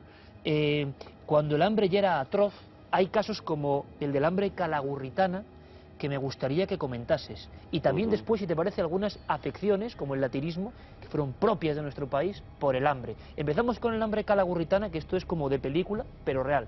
En Calagurris, la actual Calahorra, cerca de Logroño, ahí en el cerco romano al que es sometido esta población de la Iberia, entonces, que están conquistando los romanos, pues ahí llegan a organizarse de manera que ya empiezan a coger, pues lógicamente, pues sobre todo mujeres y niños, esto hay que decirlo así, ¿no? Que no tenían una utilidad entre comillas, para la defensa de la ciudad, pues se les mataba, se les salaba y se iba organizando pues como un auténtico comercio y un auténtico almacenaje de carne humana. Un secadero de cuerpos humanos. Un secadero de seres humanos, pero digamos ya con un criterio, esto suena muy fuerte decirlo, pero con un criterio, digamos, de carnicero, del lomo, de la papada, de la rabadilla, de tal, etcétera. O sea, hay que decir que todo eso... pues esto supera cualquier película, Miguel Ángel. Pues pasa muchas veces, y eso ocurrió en Calahorra, ni más ni menos. Y yo creo que era más o menos normal, pero estamos hablando pues de los primeros siglos de nuestra era, pero en el siglo XVI y XVII yo creo que era relativamente frecuente que se comiera carne humana. Quevedo lo dice, aquellos se llamaban empanadas o pasteles, se llamaban pasteles pero eran empanadas, lo que hoy entendemos como una empanada, y normalmente pues los literatos y la gente siempre bendecían aquello por si era un cristiano lo que se iban a comer. Esto, cuando lo cuenta Quevedo, puede parecer una broma, no lo es. Y de hecho se ha descubierto que había restos humanos, pues cuando han estado buscando en la plaza de Ramales los restos de Velázquez, sin éxito, desgraciadamente, pues sí que se han encontrado pues con restos pues de gatos, de perros y tal, también restos humanos. Es decir, el canibalismo se ha practicado, digo el canibalismo por hambre, por necesidad. Este milagro que hablábamos hace un momento que hace San Vicente Ferrer en Morella, y que Morella todavía lo tiene orgullo de Gala, una de las ciudades preciosas, todavía es un entorno completamente medieval en el norte de Castellón. Entonces allí hay una azulejería extraordinaria por recordando este milagro que hace San Vicente Ferrer, que hay que decir que fue probablemente el personaje más famoso de su tiempo, hasta el punto de que hubo ya celos incluso de emperadores y del propio Papa, que le prohibió ya hacer milagros porque sus milagros tenían un éxito extraordinario. Es un hombre que fue a predicar pues, a las Islas Británicas en aquella época, un personaje verdaderamente interesante. Y uno de los milagros que hace es que llega a una casa, no tiene nada que ofrecerle a aquella pobre gente, adoran a este santo, a este varón maravilloso, y entonces cogen al bebé que tienen en la cuna y lo cocinan. Ellos no se dan cuenta, pero cuando ya finalmente... Como una ofrenda, como una amabilidad con Claro. Y le dan a su bebé. El milagro que hace pues resulta un poco chocante, pero él obliga a sus discípulos a vomitarlo y lo reconstruye y le vuelve a dar la vida a aquel bebé. Y en Morella está la muestra de toda esa historia, que a mí me impresionó muchísimo cuando la vi, dije, caramba. ¿Y esto por qué hace este milagro San Vicente Ferrer? Pues porque esas cosas ocurrían. Y ocurre también en el año 41 que aparece una epidemia de una enfermedad que está descrita en el siglo IV a.C. y que jamás se había dado en Europa, se había dado en el Oriente cercano, que es el latirismo, una enfermedad del sistema nervioso central, que acaba además en una parálisis irreversible, o sea, en seres que quedaban, bueno, si no morían, quedaban completamente tullidos para el resto de sus días. Y esto ocurría por una monodieta, por comer exclusivamente harina de almortas, con lo que se hacen las famosas gachas, que por cierto aprovecho para decir que se pueden comer sin ningún problema. Y que Goya las dibuja también, ¿verdad, Miguel Ángel? Claro que las gracias dibuja, a la almorta. porque dice gracias a la almorta. Entonces hubo dos focos importantes del latirismo en Ciudad Real, cosa muy comprensible porque siempre ha habido una tradición cultural de gachas. Insisto, era por comer exclusivamente eso. No comían ni nada. Una monodieta, por la mañana, por la tarde, por la noche y durante mucho tiempo, hasta que eso le producía una vitaminosis brutal que derivaba en esta enfermedad. Pero curiosamente, el otro foco, que es por lo que se descubre, sucede en el Bajo Llobregat, en el Baix Llobregat, en Cataluña. Esto es por lo que llamaban la harina de Hitler, porque era la harina que mandaban de Alemania, digamos, cuando todavía el régimen franquista tenía una buena relación con lo que se llamaba el eje, con Alemania, con Italia y con Japón. Había, pues, por lo menos un poco disimulado progermanismo. Entonces se mandaba, digamos, como ayuda esa harina, y en esa zona del Bajo Llobregat parece que no comían otra cosa, no tenían acceso absolutamente a nada. Y esa enfermedad del siglo IV a.C. vuelve a reproducirse en España. Vuelve a reproducirse en 1941 ante el asombro mundial, porque claro, es una enfermedad pues muy poco descrita, no estaba en la literatura científica, y bueno, la gente que la estudiaba pues, no comprendían aquello, pues porque son temblores de las piernas, bueno, hasta que se llega a una parálisis prácticamente total. Entonces no encontraba nada en la literatura científica hasta que no sé quién realmente, pues alguien que se encargó de estudiarlo cayó en la cuenta de que estaba escrita, pero vamos, en tiempos verdaderamente inmemoriales o desde luego de difícil memoria para una enfermedad de este tipo. Miguel Ángel, y la autofagia, que sería, digamos así, la última fase de este ciclo aterrador, pero que el hombre ha vivido, la autofagia. Pues la autofagia está muy bien relatada en Francia y se produjo también en España, que era la gente que se comía a sí misma, o sea, el grado de desesperación era tal, gente con un sentimiento religioso profundo, quizá pues con una moralidad o con un sentido humano extraordinario, no era capaz de comerse al otro y se comía a sí mismo. Se comía a sí mismo y de hecho pues compartía aquello, pues se cortaban un brazo, se lo cosían y tal, y el brazo se compartía y se comía en la familia. Y está descrito y estudiado. La autofagia, hay muchísimos casos, ya digo, en Francia está relatadísimo y desde luego ejemplos de canibalismo, pues muchos, ¿no? Y bueno, el problema de todo eso es que, claro, duraba poco, ¿no? Podríamos despedir, Miguel Ángel, aunque te invito en otra ocasión a que volvamos a hablar de esta gastronomía. No es una gastronomía amable, pero es historia. Un personaje que podía de repente su menú consistir en una avellana partida en 3 trozos, o cáscaras de huevo con mayonesa, o hiladuras de verdura recogidas. Solo en España, revisen, mucha gente estará acudiendo ahora, Miguel Ángel, a sus viejos archivos, gente no tan joven, ese personaje creado por el gran Escobar, que era Carpanta, que vivía en un puente, y que su sueño era comer algo, soñar con comer algo y nunca lo lograba. Y muchos niños de muchas generaciones, Miguel Ángel, reían con Carpanta, viviendo ellos las mismas consecuencias, ¿no? Sí, claro, probablemente porque creaban una distancia psicológica, se reían de los sufrimientos del pobre Carpanta, que eran los suyos, ¿no? El hambre en España, impresionante de verdad, un estudio único en su especie y historia real de nuestro país. Yo decía en la introducción que dicen que comemos tan deprisa y tan mal porque somos producto hereditario y genético de muchos ancestros que pasaron eso, hambre. Muchísimas gracias, Miguel Ángel, de verdad. Muchas gracias a Muchas vosotros, gracias. a ti. Y ahora, por favor, vean estos documentos con estos sellos de Top Secret, porque vienen desclasificados de la CIA, ni más ni menos. Véanlos.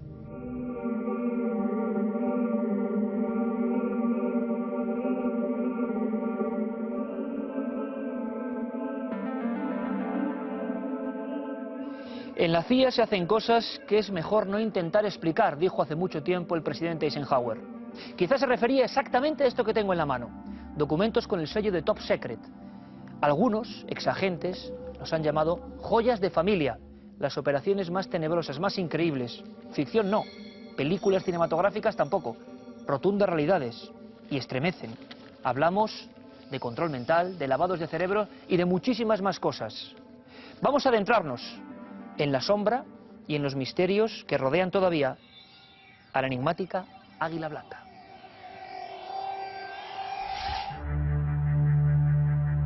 El pasado mes de junio, la Agencia Central de Inteligencia de Estados Unidos, la CIA, divulgó los detalles sobre un buen número de operaciones secretas de las cuales hasta ahora no existían datos fidedignos y hasta eran consideradas como exageraciones de los teóricos de la conspiración.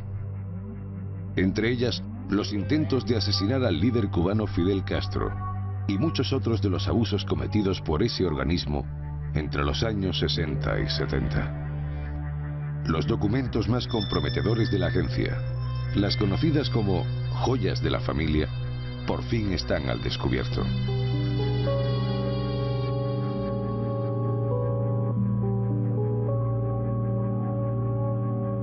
Cientos de documentos secretos de la Agencia Central de Inteligencia sobre sus acciones entre 1953 y 1973 pueden ahora ser leídos por todos los que lo deseen. Henry Kissinger, secretario de Estado norteamericano, en una conversación transcrita con el presidente Gerald Ford el 4 de enero de 1975, prevenía que todas las historias conocidas sobre los actos de la CIA no son sino las partes visibles de un inmenso iceberg. Si ellas se hacen públicas, correrá mucha sangre. Por ejemplo, Robert Kennedy fue quien dirigió personalmente la operación de asesinato contra Fidel Castro. Este y muchos otros hechos semejantes salen ahora a la luz. Entre los documentos desclasificados están los relativos al proyecto MK-Ultra, cuyo objetivo era fabricar drogas alucinógenas capaces de controlar la mente y la voluntad. Miles de ciudadanos norteamericanos y de otros países fueron conejillos de indias involuntarios de los experimentos de este macabro proyecto. Gracias a estos documentos, hemos sabido de los intentos de la CIA para eliminar a diversos jefes de Estado extranjeros, como la llamada Operación 5412, cuyo objetivo era eliminar al primer ministro del Congo, Patrice Lumumba. ¿Motivo? Ser un marxista peligroso. Otros asuntos descubiertos en esta tanda de documentación desclasificada no se encuentran a la zaga en cuanto a sordidez. Así, por ejemplo, nos encontramos con el caso Nosenko. La CIA intentaba desvelar la verdadera identidad del exagente del KGB, Yuri Nosenko, que afirmaba haber desertado a Occidente de buena fe. ¿Cómo lo hicieron? Inyectándole LSD, recluyéndole en una celda donde nunca se apagaban las luces y obligándole a beber su propia orina. Al final, resultó que Nosenko decía la verdad. Entre los abusos reflejados en estos documentos, también se encuentran el espionaje a periodistas y disidentes, o intentos de secuestro, cosas que nunca deberían volver a suceder en una sociedad democrática.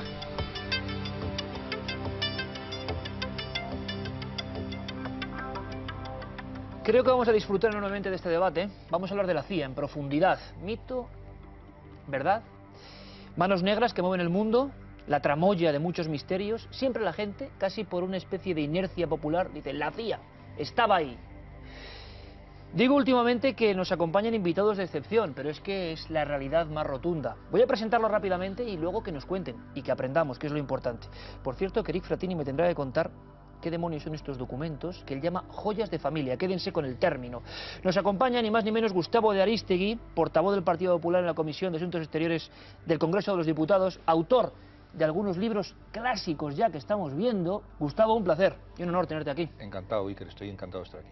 Vamos a aprender mucho, que es lo importante, y cómo no, también para eso está un querido compañero, Fernando Rueda, subdirector de Interview, también sus libros, cómo no, aquí, decía él, en un libro recurrente en nuestro programa, Servicios de Inteligencia, fuera de la ley. Ahí está la pregunta. Fernando, bienvenido. Buenas noches, Iker. Santi Camacho, cómo no, quien ha elaborado todo este tema y esta introspección en algunas de esas joyas que a veces, también hay que decirlo, tocan el misterio, tocan los enigmas y cosas mucho más graves. Santi, buenas noches. Buenas noches, Iker. Y Eric Fratini. Eric, buenas nocies. ¿Qué tal? Buenas noches, Iker. No hace falta presentación para Eric Fratini. Enhorabuena, compañero. Muchas gracias. Está causando mucha sensación. Muchas gracias. CIA Joyas de Familia, con un prólogo del que fuera director del CNI. Un prólogo de lujo, absolutamente. De Jorge Descallar, que fue director del CNI, del Centro Nacional de Inteligencia, entre el año 2001 y 2004, y además en una etapa muy importante para el Centro Nacional de Inteligencia. Oye, la CIA te tendrá vigilado después de esto, ¿no? Bueno, es que realmente, es decir, los documentos han sido facilitados por ellos, tengo que decirlo, no he descubierto, no me han caído, ni nadie me los ha pasado debajo de la mesa. Me los ha pasado la propia CIA, han sido las operaciones, se recopilaron en el año 73, y que te explico un poco lo que es Joyas de Familia para que la gente lo entienda.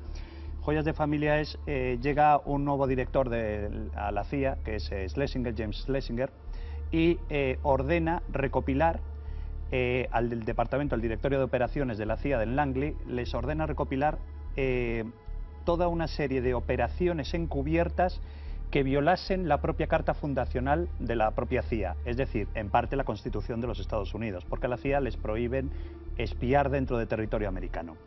Entonces, este funcionario del Departamento de Operaciones comienza a revisar los archivos y tuvo un primer nombre que se les llamó actividades altamente volátiles, se le llamó primeramente. Entonces, cuando se hace el informe para el director Schlesinger, este funcionario lo escribe como de cachondeo, un poco en broma, dice: señor director, estas son nuestras joyas de familia. O también se le llamó nuestros cadáveres en el armario, se le llamó también. ¿Cadáveres en el armario? Sí, y el informe que se le presenta al director de la CIA y que el director de la CIA presenta en la Casa Blanca de Gerald Ford, que acaba de asumir el mando como vicepresidente con la dimisión de Nixon, se le llama las joyas de familia de la CIA, y por eso se llama Joyas de Familia. Y algunos de los documentos, hay que decirlo, porque hay una cosa que tiene muy buena la CIA, y hay que dejarlo muy claro, que informa de lo que hace, que no se puede decir que todo el mundo lo haga. Informa de lo que hace, y cuando vemos los expedientes desclasificados nos quedamos asombrados. Podíamos hacer una breve alusión y abrimos el debate de inmediato. Santiago, que por ejemplo, yo tengo que decirlo en honor a mi compañero, él hace más de 10 y 15 años publicaba en España historias sobre, por ejemplo, el proyecto MKUltra, proyecto de control mental, proyecto de intentar casi crear asesinos programados, se habló así.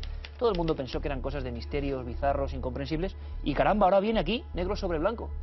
Precisamente comentábamos en la radio hace unas semanas que yo me sentía especialmente congratulado porque aquí venía la confirmación documental de algunas de las cosas que había tenido oportunidad de escribir en el pasado, y que bueno, pues efectivamente, pues algunos que habían sido muy críticos pues habían dicho que eran exageraciones, leyendas negras, etcétera, etcétera. Posiblemente la más impresionante es la relativa al proyecto MKUltra. Un proyecto que consistía básicamente en el desarrollo de herramientas para el control mental, para el control de la mente, tanto en interrogatorios como en influir a grandes masas de población, como en temas incluso efectivamente de programar soldados, programar incluso agentes que en uno de los proyectos más de ciencia ficción, que no supiesen ellos mismos que eran agentes hasta que fuera esa información extraída mediante algún sistema. Y en este proyecto se hicieron experimentos, la parte es un fin legítimo, pero la forma de hacerlo no lo fue.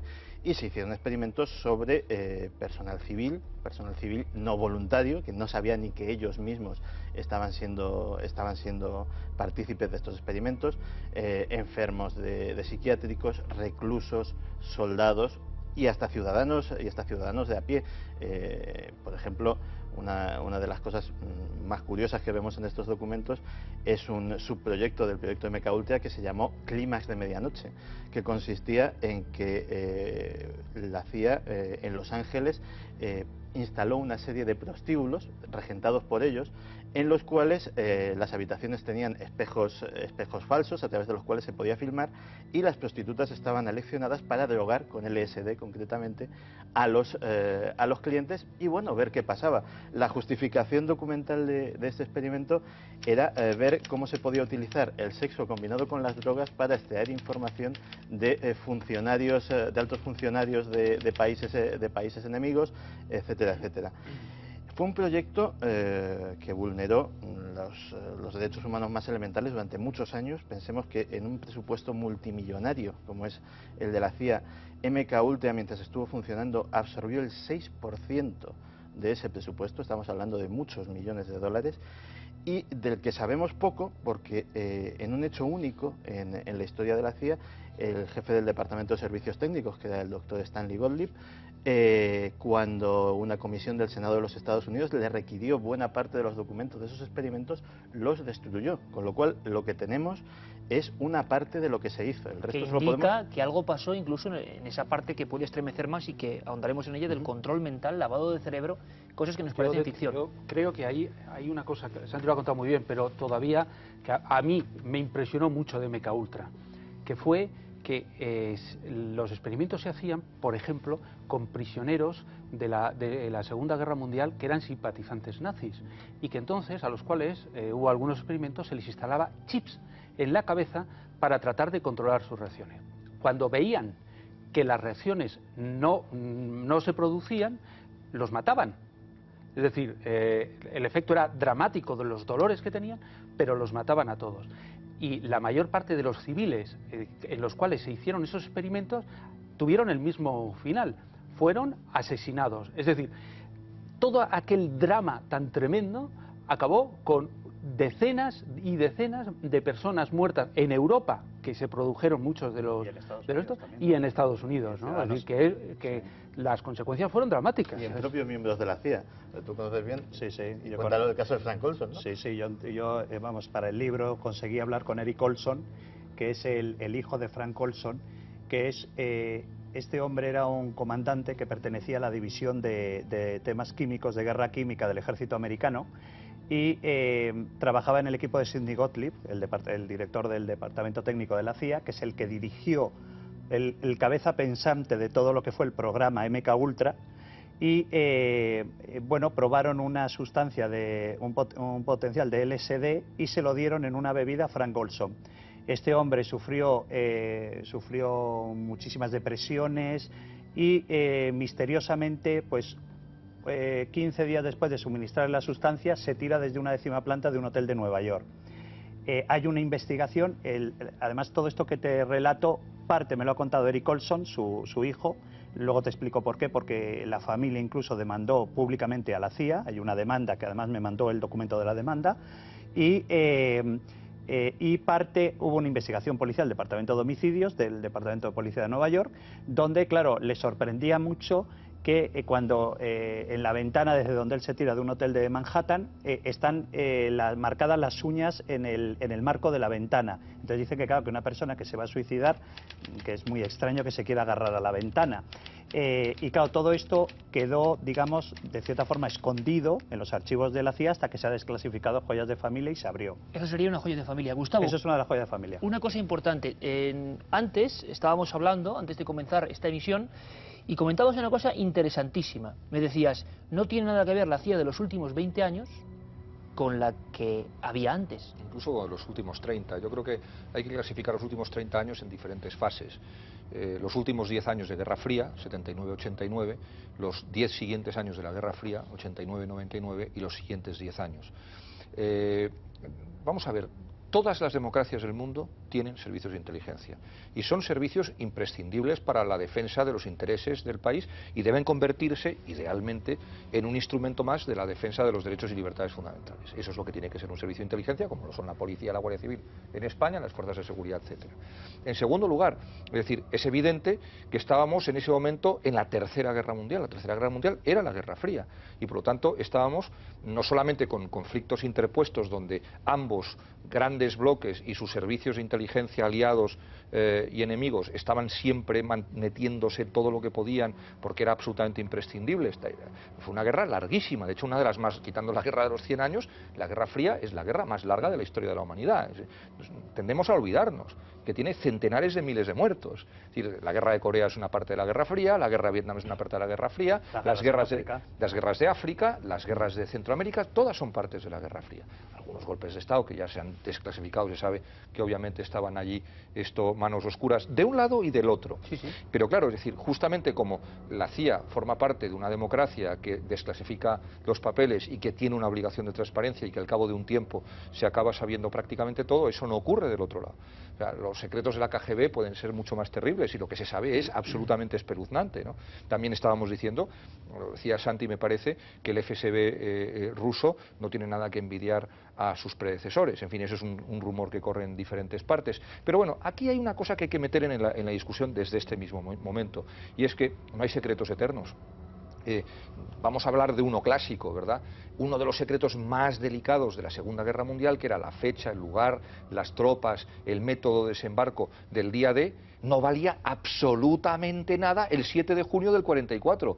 Valía algo el 5 de junio del 44, casi el 6 de junio, que es cuando se produce, todavía vale un poco. Es el periódico de ayer. Entonces, por lo tanto, eso también hay que tenerlo muchas veces en cuenta. Cuando se desclasifican cosas a los 30, 40 años es interesante para ver la trayectoria de ciertos países, de ciertos servicios, pero no tienen una trascendencia importante. Por eso muchas veces los sistemas de encriptación, es decir, los sistemas que cifran la información para que se comuniquen los gobiernos, no son indescifrables, es decir, se pueden romper con superordenadores, tiene que tardar mucho tiempo, pero para cuando se consigue romper la clave, ya la información es perfectamente innecesaria. Gustavo, yo no estoy de acuerdo en que debamos considerar que la CIA, todas las cosas que hizo hasta los años 70, tuvieran algo que ver con la Guerra Fría. No, yo estoy hablando de los últimos 30 años. Yo creo que todo lo que hizo en Chile, apoyar los golpes de Estado, de dictadores... Yo no he hablado de antes, ¿eh? Sí. No, yo no he hablado de antes. No, perdona, todos los golpes de Estado que se produjeron allí. La CIA... en España, cuando llegó la Lumumba y el general Snyder, cuando llegó la democracia en España, la CIA, ¿cómo se comportó? Ellos creían que España era su territorio, que podían hacer lo que les dieran la gana. En el 73, un barrido cuando el rey era príncipe, descubrió en el Palacio de la Zarzuela micrófonos ocultos instalados por la CIA.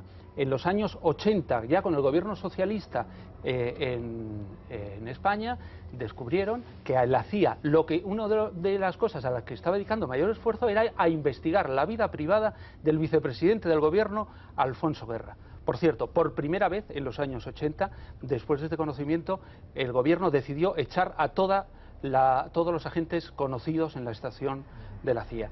La CIA, sistemáticamente, como...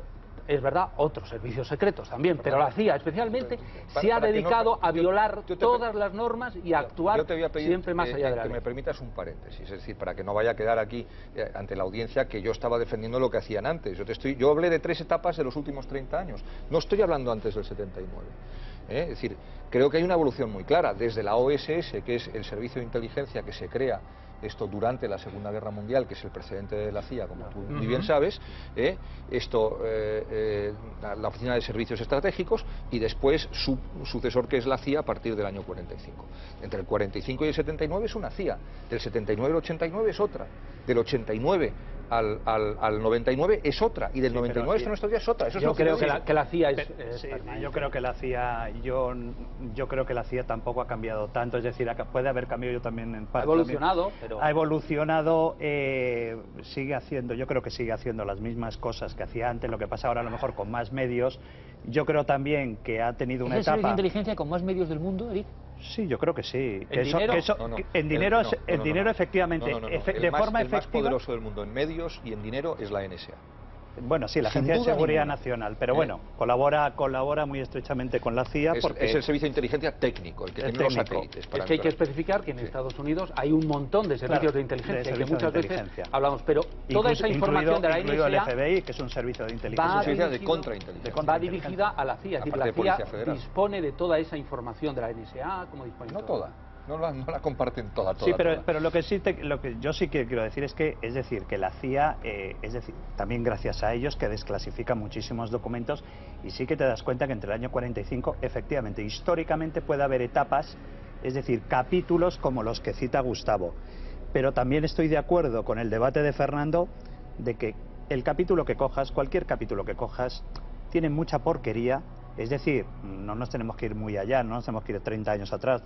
Los vuelos de la CIA, las prisiones clandestinas son de ahora, o sea, son de hace pocos años. Déjame decir una cosa, Eric, para que la gente se haga un poco una idea de hasta qué punto hubo operaciones aberrantes que, yo vuelvo a repetir en este caso, que imaginemos lo que hay en otros servicios de inteligencia, ¿no? Mucho más herméticos.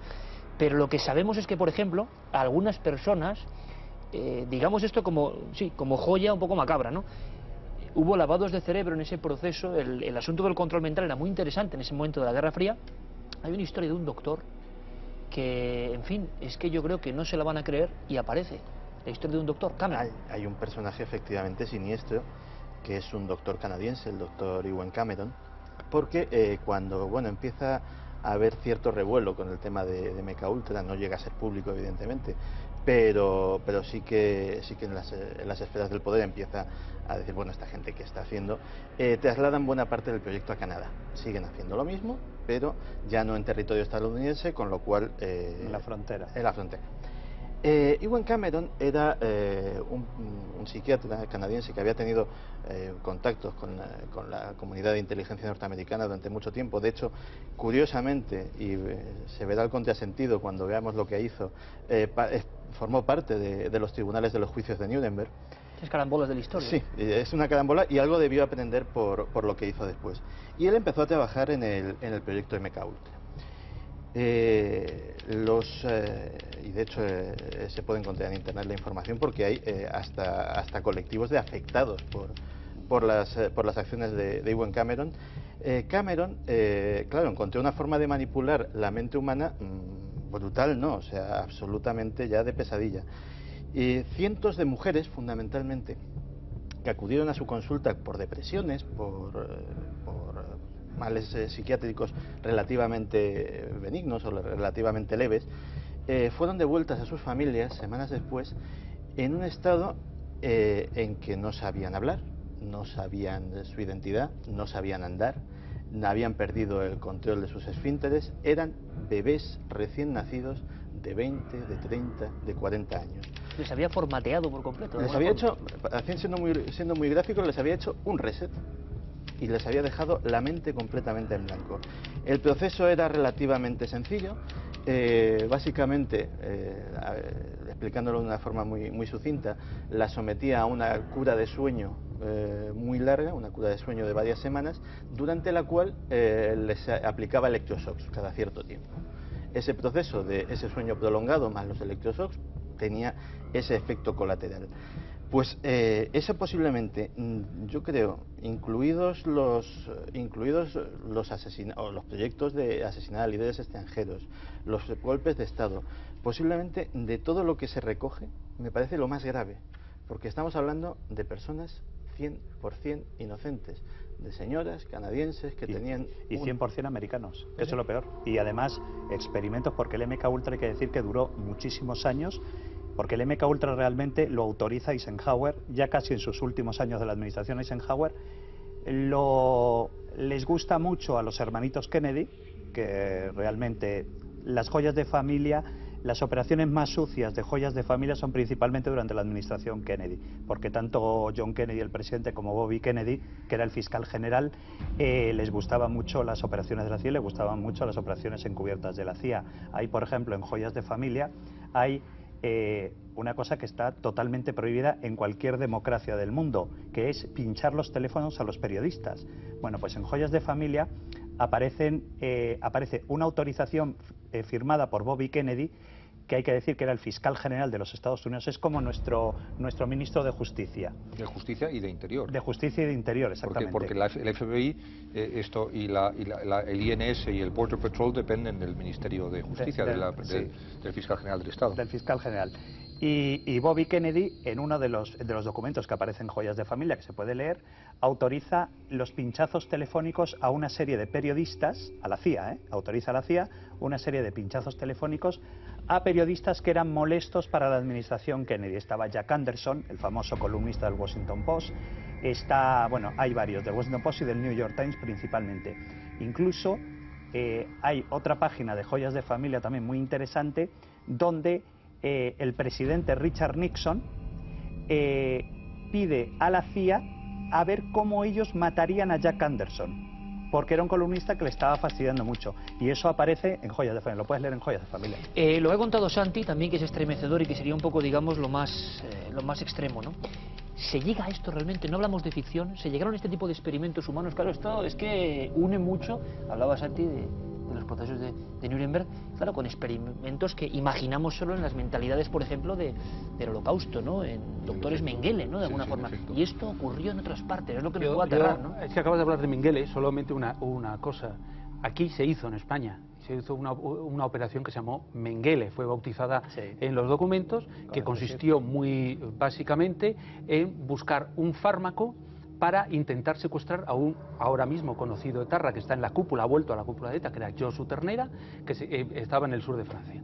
Entonces se hizo una investigación para ese fármaco que permitiera secuestrar a etarra y traerlo a España sin que se enterara de nada, estamos hablando de los años 80, y entonces se creó un grupo especial dentro del CSIC de entonces, y lo que hicieron fue secuestrar a unos vagabundos, ponerles los fármacos y, según se dice, alguno de ellos murió, con lo cual el proyecto se paralizó.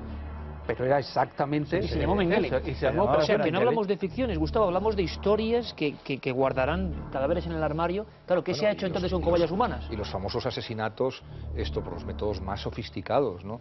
Es decir, recordemos los famosos servicios de inteligencia búlgaros, que tenían toda clase de sistemas. Es decir, normalmente su sistema preferido era fuera de la cortina de acero, del telón de acero, paraguas con puntas envenenadas con diferentes tipos de venenos, ricino normalmente, y también, en fin, carteras.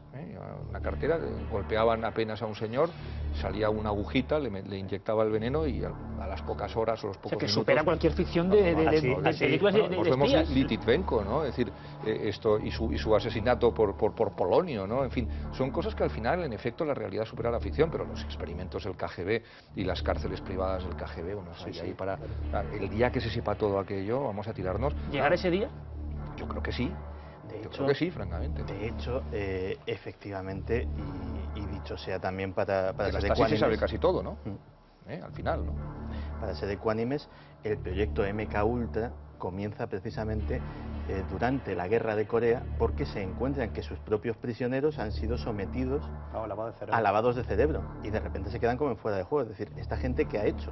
Vamos a averiguar cómo lo hacen y vamos a hacer nosotros nuestro proyecto paralelo para no quedarnos atrás en este caso muy macabra carrera armamentística. O sea, la guerra mental, la guerra fría de lo mental. Sí, o sea, en eso no estaban, y ahí Gustavo tiene toda la razón, no estaba libre de pecado absolutamente nadie.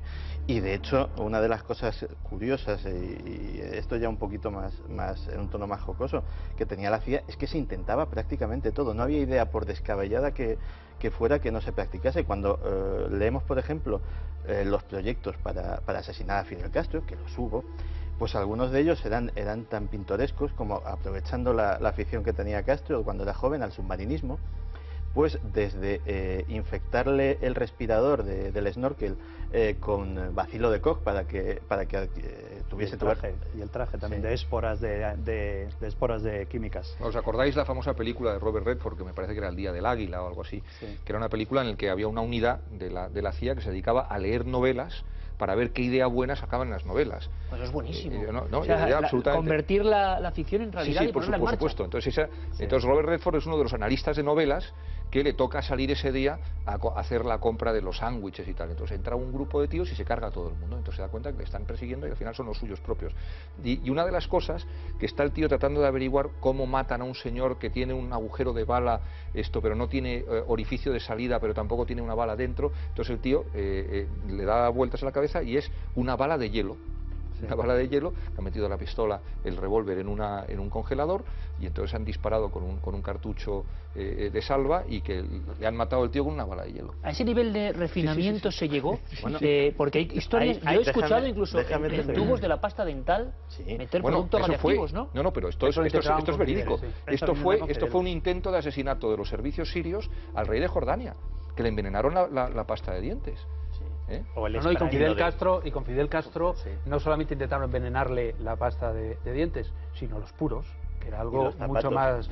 Yo, de todas formas, en estas operaciones contra Cuba, a mí había una que me encantaba, la cuento muy rápidamente. La que se le caiga la barba, que está en Joyas de Familia, que era a través del puro, infectarle el puro, y los puros, está en Joyas de Familia, lo puedes leer, que el puro tenía como una especie de sustancia que se te caía el pelo. Y entonces lo que querían era que se le cayese la barba, pero es que hay operaciones absolutamente grotescas. Por ejemplo, hay una operación, que te acuerdas que te la conté en tu programa de radio, que era... ¿La cámara oculta? Sí, la de la cámara oculta. Hay una de las operaciones que Sidney Gottlieb escribe un memorándum, que está en Joyas de Familia, le escribe un memorándum al director de la CIA, que era, no sé, yo creo que era Colby, no sé si era Helms o Colby, donde le dice que hemos perdido $25.000 del presupuesto porque nos han atropellado a un gato. Y entonces él explica cómo fue toda la operación. El tema era, habían cogido un gato, lo habían intervenido quirúrgicamente y le habían introducido dentro del gato una cámara de filmación, y le habían introducido al gato sensores como micrófonos.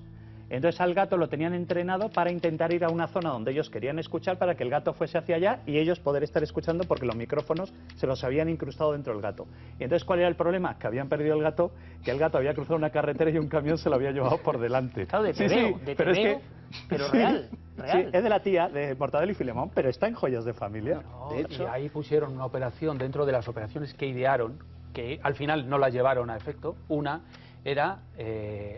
estaba Guantánamo, que ya lleva ahí toda la vida la base. Entonces ellos lo que prepararon fue atacar Guantánamo con soldados americanos disfrazados de cubanos. El proyecto Norwood. Y entonces, una vez que lo atacaran, llevar las cámaras, decir que Fidel Castro había atacado a los soldados americanos en Guantánamo y cogerlo como pretexto para atacar a Fidel Castro. Este tipo de operaciones psicológicas, había un montón de ellas preparadas, históricamente han dado un resultado magnífico, fantástico, ¿no? No tenemos tiempo para más, por desgracia, porque es para tomar lápiz y papel y anotar muchísimas cosas. Yo os invito un día, si queréis, a ahondar en la historia, lo que hablábamos, ¿no? El KGB, por ejemplo, los secretos, ¿no? Detrás del telón de acero. Tiene que ser maravilloso y también aterrador, seguro. Gustavo Aristegui, amigo, muchísimas gracias. Servicios del tercer mundo, que no nos también, olvidemos de ellos, también. Que son tremendos. O del mundo islámico. Bueno, uno de los servicios sirios, por ejemplo, el Mujabarat sirio, pero uno de los servicios más agresivos, con menos escrúpulos, más brutales y más sanguinarios que hay en el mundo, es el Ministerio de Inteligencia iraní, del que nadie habla. Pues hablaremos, si os parece, un día, porque yo creo que es interesante y tenemos que poner luz también sobre eso, que es un poco tabú y que está oculto. O los servicios de inteligencia de los grupos terroristas, que los tienen. También. Gustavo Aristegui, amigo, muchísimas gracias por tu primera visita a la Nave del Misterio. Encantado. Gracias. Fernando Rueda, como siempre. Encantado. Un abrazo y muchas gracias por tus precisiones tan exactas y milimétricas. Eric Fratini, mucha suerte con Joyas de Familia. Muchísimas gracias. Muchísima suerte. Y Santi, como siempre, gracias, amigo. Gracias, emocionado de compartir mesa con tan doctos compañeros. Es cierto. Vamos ahora con imágenes sorprendentes, véanlas.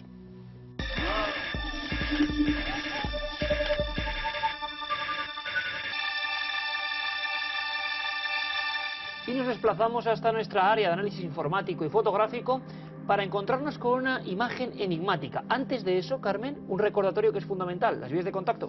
Las vías de contacto donde nos puede enviar todas esas fotografías o imágenes que desea que analicemos a través del correo electrónico cuartomilenio@4.com y nuestro apartado de correos 18189 con el código postal de Madrid 28080. Y ahora sí, abrimos las puertas en concreto del castillo de Ponferrada. Abrimos ese gran portón de este castillo de León y nos encontramos con la fotografía que nos enviaba Aurelio Calvo. Él decía, y es intrigante, que estaba él únicamente como dueño del castillo, pero que sacó esta fotografía y de repente salió una sombra, como si fuera la de un hombre. Hemos analizado la fotografía y lo que nos dice Guillermo León es que está sobreexpuesta y desenfocada, que esto ha podido originar una especie de extraña pareidolia y que además esa especie de sombra recortada por la luz que la rodea y baña pues parece que se ha formado como una figura un tanto fantasmal, pero que en este caso tendría explicación. Como la mayoría de las fotos tienen explicación y mucha gente dice, bueno, pero ¿por qué explicáis todas? No es cierto. Hay algunas que nos ponen en verdaderos apuros. Ejemplo, la que viene. Nos vamos hasta el Escorial.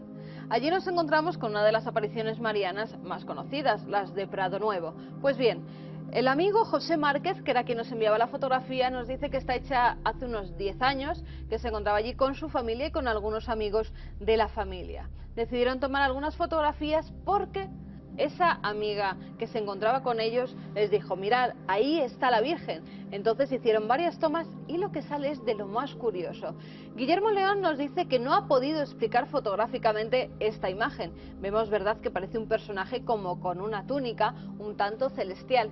Nos dice que además pediríamos la ayuda de José Márquez para que nos enviara o bien la otra fotografía, esta vez sin escanear, que nos mandara la fotografía original, o también que nos mandara el negativo para poder dar una solución mejor a la que le estamos dando, porque por el momento esa fotografía no tendría explicación, Iker. Curioso detalle, importante, están viendo eso, enfoca con la cámara y eso está allí. No es como la mayoría de las ocasiones en las que solo después del revelado, digital o no, aparece el misterio. Estaba allí. Estaba allí, pero solo una persona la veía. Bueno, pues seguiremos investigando, Carmen. Curiosísima imagen de esas que siguen siendo un reto. Por cierto, yo les pedía toda la atención del mundo y que me dejaran filtrarles, contarles una información muy precisa. Son simplemente unos dibujos de unos niños. Hemos dedicado nuestro diario del miedo a John Mack, ese profesor de Harvard que pasó gran parte de su vida y se enfrentó incluso al sistema por intentar resolver lo que pasaba en muchos domicilios y a muchas personas en Estados Unidos, de cualquier condición, desde los 4 años hasta ancianos, personas que sufrían lo que podría ser un delirio de agresión nocturna. ¿Qué era lo que se presentaba a los pies de su propia cama? Bueno, el misterio está precisamente en estos trazos. ¿Por qué todos los dibujos de muchos investigadores, no solo de Mack, están viendo algunos de Bud Hopkins o de Whitley Strieber, por qué todos los testigos, o casi todos, describían esto que está ahora ante sus ojos? ¿Por qué estas cabezas grandes, desproporcionadas? ¿Por qué este tipo de ojos hundidos, también poderosos? Para muchos, expertos en lo que sería el lenguaje simbólico, esto es en el fondo el terrible miedo a la oscuridad y la imagen de un ser fetal. Lo que fuimos en alguna ocasión, eso que ya no podemos recordar, pero que está dentro de nosotros. Quédense con este detalle, una simple casualidad. Miles de personas en el mundo describen esto, exactamente esto. ¿Por qué esta similitud? ¿Solo casualidad o algo más? Pregúntenselo, reflexionen. Yo les espero aquí, en 7 días, como siempre, en nuestra nave del misterio.